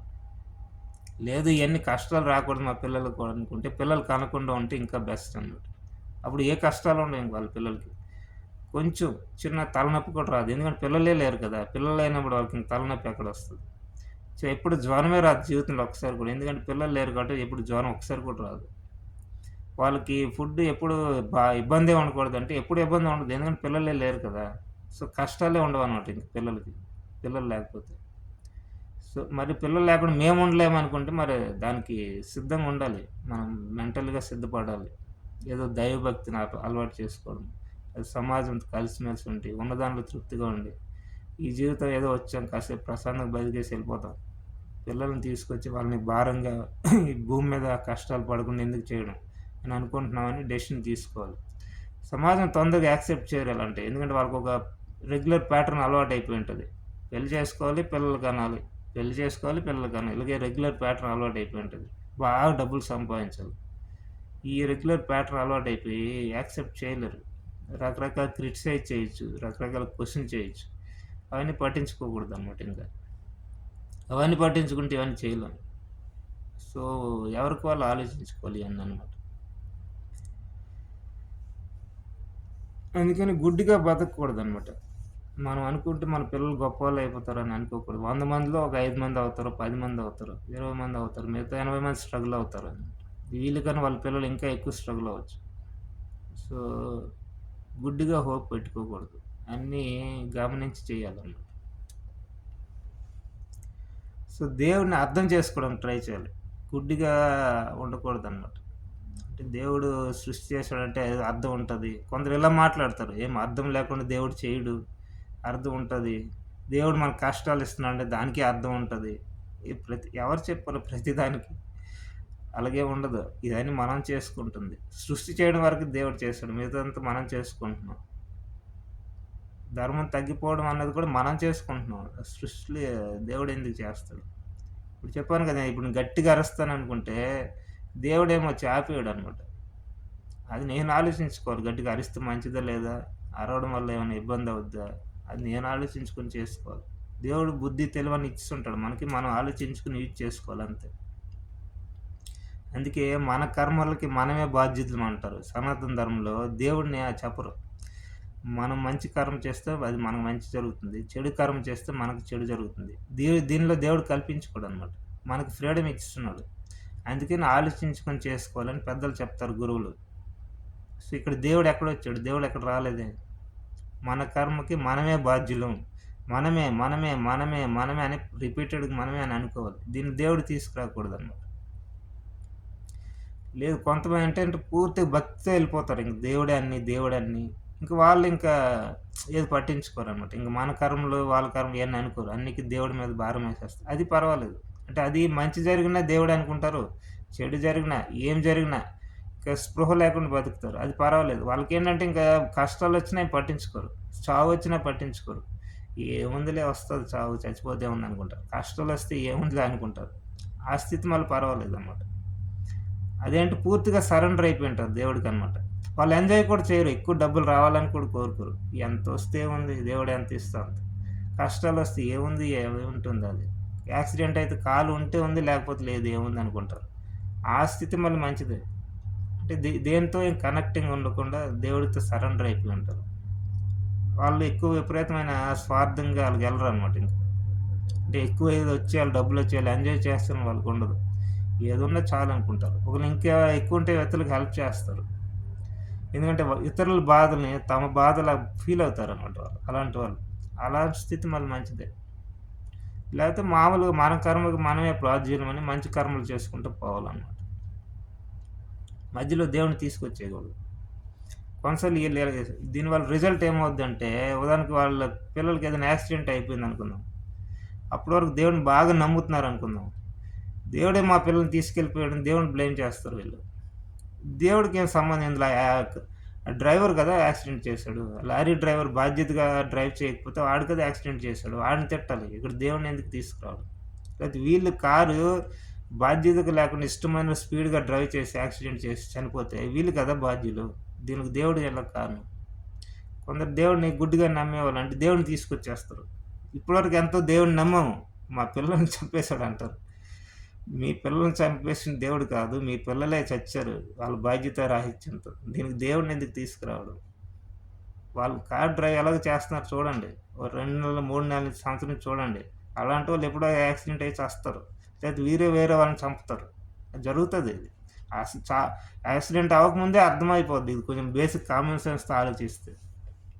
కొంచెం బాధ్యతగా ఆలోచిస్తే మీ పిల్లల్ని అలాగ వదిలేయరు ఇష్టమైనట్లు. అంటే ఇష్టమని మాట్లాడేవాళ్ళు ఉంటారు కదా! వాళ్ళ గురించి చెప్తున్నా. ఒక సంవత్సరం క్రితమో, 2 సంవత్సరాల క్రితమే అర్థమైపోద్ది. వీడు ఎవరిని యాక్సిడెంట్ అయ్యి చంపుతాడు. లేకపోతే వీడే యాక్సిడెంట్ అయ్యి చస్తాడు. ముందే తెలిసిపోద్ది మనం అబ్జర్వ్ చేస్తే ఇలాంటివన్నీ. విపరీతంగా స్పీడ్‌లో వెళ్తుంటే. యాక్సిడెంట్ అయ్యి చచ్చే రోజు ఇయన్నీ తీయాల్సిన అవసరం లేదు. ముందు నుంచే తెలుస్తాయి ఇవన్నీ. అబ్జర్వ్ చేస్తే. లేకపోతే రోడ్డు మీద విపరీతమైన స్పీడ్‌తో అందరూ వెహికల్ వెళ్తున్నారంటే ఎప్పుడో ఒకసారి యాక్సిడెంట్లు అవుతాయి. అందుకే కంట్రోల్స్ చేసుకోవాలి స్పీడ్. గవర్నమెంట్ కంట్రోల్ చేయాలి. ఎంత స్పీడ్ వదలకూడదు. మహా అయితే 50, 60 స్పీడ్ కన్నా ఎవరికి కంట్రోల్ ఉండకూడదు. వాళ్ళు ఏ వెహికల్ అయినా అవని. మ్యానుఫ్యాక్చరింగ్ చేసినప్పుడే గవర్నమెంట్ వాళ్ళకి కంట్రోల్ మెథడ్స్ ఇవ్వాలి. ఇది ఇవ్వాలి. ఇన్‌స్ట్రక్షన్ ఇవ్వాలి. ఏ కంపెనీ కూడా విపరీతం స్పీడ్స్‌తో వెహికల్ తయారు చేయకూడదు. మహా అయితే ఒక 50, 40 ఆ స్పీడ్ తప్ప ఎక్కువ ఉండకూడదని కంట్రోల్ చేయాలి. అప్పుడు వాళ్ళు ఎవరు మ్యానుఫ్యాక్చరింగ్ చేయరు కదా అలాగా. ఇష్టమైన ఫ్రీడమ్ ఇచ్చేస్తే వాడి బెనిఫిట్ కోసం వాడు కస్టమర్‌కి గొప్పగా ఉందని చూపించుకోవడం కోసం రకరకాలుగా చేస్తారు. 120 స్పీడ్ అంటాడు, 150 అంటాడు, 300 అంటాడు. ఒక్క సెకండ్‌లో బ్రేక్ పడొద్దంటాడు. ఇష్టమొచ్చినట్టు స్టైల్స్ తయారు చేస్తారు. దానికోసం విపరీతం కాస్ట్ పెంచుతారు. కోట్లంటాడు. వాడి బెనిఫిట్ వాడు చూసుకుంటాడింక. మనుషులు ఎలా చచ్చారో బతికారో వాడికి అనవసరం. వాడు కమర్షియల్‌గా ఆలోచించి, వాడి కంపెనీలు ఎలా డెవలప్ చేసుకొని ఎంత కోట్లు సంపాదించాలో ఆలోచించుకుంటాడు. అంతే తప్ప ఇంత స్పీడ్‌కెళ్తే మంచిదా కాదా? వాళ్ళకేమైనా యాక్సిడెంట్ జరుగుతాయా అని ఆలోచించే పరిస్థితిలో వాళ్ళుండరు. అక్కడ పని చేసేవాళ్ళు కూడా ఉండరు. ఎందుకంటే ఒకడు చేస్తే అది దాన్ని గుడ్డిగా ఫాలో అయ్యే వాళ్ళే ఉంటారు. ఆ కంపెనీ జాబ్ రావాలంటే ఎవడైనా కారు డిజైన్ చేయాలనుకుంటే వాడు కూడా అలాగే చేయాలి. వీడెళ్ళి లేదండి ఇది తప్పండి. 50, 60 కన్నా ఎక్కువ వెళ్తే మంచిది కాదండి. సేఫ్టీ కాదంటే వాడి జాబ్‌ని తీసేస్తారు. సో, వాడు మంచి రూల్స్ ఫాలో అవ్వాడన్నా సరే, ఆ కంపెనీలు జాయిన్ అవ్వాలంటే ఆ చెత్త రూల్స్ ఫాలో అవ్వాల్సిందనమాట. ప్రపంచం అట్లా తయారు చేసుకున్నాం. మనమే. దీనికి దేవుడికి సంబంధం లేదు. మనమంతా చెత్తంతా తయారు చేసుకొని ఏదైనా దారుణమైన యాక్సిడెంట్‌లని జరిగితే, దేవుడా నువ్వే చేస్తావంటే ఎలా? అది కరెక్ట్ కాదు కదా! సో, ప్రాపర్ రూల్స్, రెగ్యులేషన్స్ పెట్టుకోవాలన్నమాట అన్నీ గమనించి. ఇది జస్ట్ బేసిక్ కామన్ సెన్స్ ఇవన్నీ. మనం ఏమైనా గొప్పోళ్ళు అవ్వాల్సిన అవసరం లేదు ఇయన్నీ తెలియడానికి. ఇప్పుడు దేవుడిని బ్లేమ్ చేసేవాళ్ళు అలా బ్లేమ్ చేయకూడదు. దేవుడిది తప్పు లేదు. ఫస్ట్ చూడాలి ఎవరు కారణం. యాక్సిడెంట్ చేసింది కారణం ఆ డ్రైవరు. లేతే ఈ పిల్లలు విపరీతంగా స్పీడ్‌గెళ్ళి ఎవరినో గుద్దేయడం వల్ల, లారీనో, కారు గుద్దేయడం వల్ల చనిపోయి ఉంటారు. ఈ పిల్లల తప్పుని అర్థం చేసుకోవాలి. దీన్ని అప్పటి వరకు భక్తితో ఉన్నాను. దేవుడు నా పిల్లల్ని చంపేసాడు కాబట్టి ఇంక దేవుడిని నమ్మనంటే అది హాస్యాస్పదం అనమాట. అంటే దేవుడిని సరిగ్గా నేను అర్థం చేసుకోవట్లేదు అని అర్థం. కొంతమంది ఇలాంటి వాళ్ళు కూడా ఉంటారనమాట. లేదా మా పిల్లలకి ఏదో రోగం వచ్చి చనిపోయారు. హెల్త్ ప్రాబ్లమ్ అయ్యి దేవుడే కారణం అంటే ప్రతీదీ మనుషుల విషయాలు దేవుడు పెట్టడనమాట. ఇది మన కర్మలు మనం చేసుకున్నది. దానికి ఫలితం అంతే. దేవుడు ప్రతి విషయాల్లో మనిషి మంచి చేయడు, చెడు చేయడు. ఏది చేయడు. మంచి కూడా చేయడు దేవుడు అన్నీ. మనకు మనమే మంచి చేసుకోవాలి. దేవుడు జస్ట్ నడిపిస్తాడు అంతే వెనకుండి. గైడెన్స్. మహాభారతం చదివితే మంచి, చెడు చదివితే మంచి చేస్తే ఎలా మనిషికి మంచి జరుగుతుంది. చెడు పాత్రలు కొన్ని ఉంటాయి. అది దుర్యోధనుడు గాని, శకుని గాని. శకుని అంటే తను యాక్చువల్ మంచోడే. తన రివెంజ్ కోసం దుర్యోధనుడు వాడుకుంటాడు. అది వేరే విషయం. ఎవరైనా చెడు వ్యక్తులు దాంట్లో ఉండేవాళ్ళు ఎలా నాశనం అవుతారు చెడు చేస్తే. అలాగా అర్థం చేసుకోవాలి. మంచి చేస్తే ఎలా బెనిఫిట్ వస్తది అలా అర్థం చేసుకోవాలి. రామాయణమైనా అంతే. సో, భగవద్గీత అయినా అంతే. ఒక మంచి దారిలో ఎలా నడిపిస్తాడు. దేవుడు అవన్నీ నడిపించడానికి రూల్స్ అంతే. నడిచేది మనమే. డెసిషన్ తీసుకునేది మనమే. సో, మనమే అక్కడ కారణం అనమాట. వెనక నుండి దేవుడు నడిపిస్తాడంటే మనకు డైరెక్ట్‌గా ఏమి హెల్ప్ చేయడు. మనకు డైరెక్ట్ హెల్ప్ చేయడు, నాశనం చేయడు. మనమే నడవాలనమాట. మనం మంచి కర్మలు చేస్తే మనకు ఫలితం వస్తది. లేకపోతే మనకు చెడు జరుగుతది. చెడు దారిలో ఎళ్తే. అది అర్థం చేసుకోవాలి. దేవుడు ప్రత్యక్షంగా ఏం చేయడు. ఒకవేళ ఏదైనా చేసినా మనకు తెలీదనమాట అది. ఉదాహరణకి ఎవరో దేవుడికి తెలియకుండానే మనకి వెనక నుంచి ఏదో హెల్ప్ చేస్తున్నాడనుకోండి. మనకేదో జాబ్ వచ్చేటట్లు చేస్తున్నాడు. లేదా నిజంగా ఏదో హెల్ప్ చేస్తున్నాడు. ఆరోగ్యం బాలేదు చేశాడనుకోండి. అది మనకు తెలీదు. ఎందుకంటే అది ఎప్పుడు ఎవరు ఎలా చేస్తారో తెలీదు కదా! మనం చెప్పలేమనమాట. ఓకే. పూర్తిగా దైవభక్తి ఉండేవాళ్ళు దేవుడి వల్ల అంతా జరుగుతుంది. నేను ఒక నిమిత్తం మాత్రమే. నా పని నేను చేసుకుంటూ వెళ్తున్నా. దేవుడు చూసుకుంటాడు. అలా అనుకోవచ్చు. అది పర్వాలేదు మళ్ళీ. అలా పర్వాలేదు. అలా కాకుండా ఏదైనా చెడు జరిగితే దేవుడిని బ్లేమ్ చేసేయకూడదనమాట. అది. అందుకనే ప్రతీది దేవుడికి అనవసరం కనెక్టింగ్ చేయకూడదనమాట. మనం ఈ దుఃఖం నుంచి ఎలా బయటపడాలని మనమే ఆలోచించుకోవచ్చు. లేదా దుఃఖానికి కారణం ఏంటి అని ఆలోచించుకోవచ్చు. దుఃఖం నుంచి ఎలా బయటపడాలి అలా ఆలోచించుకోవచ్చు. సో, అందరూ ఆలోచించండి. గుడ్డిగా ఒక రెగ్యులర్ ప్యాటర్న్‌లో సమాజం ఒక బతుకుతుందని చెప్పి నేను అలా బతుకుతాను అనుకోకూడదు. అంటే అది చెడని కాదు నా ఉద్దేశ్యం. పరిస్థితులు గమనించి కదా మనం బతకాలా. అన్నీ బాగుంటే అది ఓకే. అది మంచిదే. రెగ్యులర్ ప్యాటర్న్‌లో బతకడం మంచిదే. పెళ్లి చేసుకోవడం, పిల్లలు కనడం, జాబ్ చేసుకోవడం అన్నీ రెగ్యులర్ ప్యాటర్న్ ఇది. సమాజంలో హింస జరుగుతుంది, అత్యాచారాలు జరుగుతున్నాయి, పేదరికం ఉంది, నిరుద్యోగం ఉంది, మోసాలు జరుగుతున్నాయి.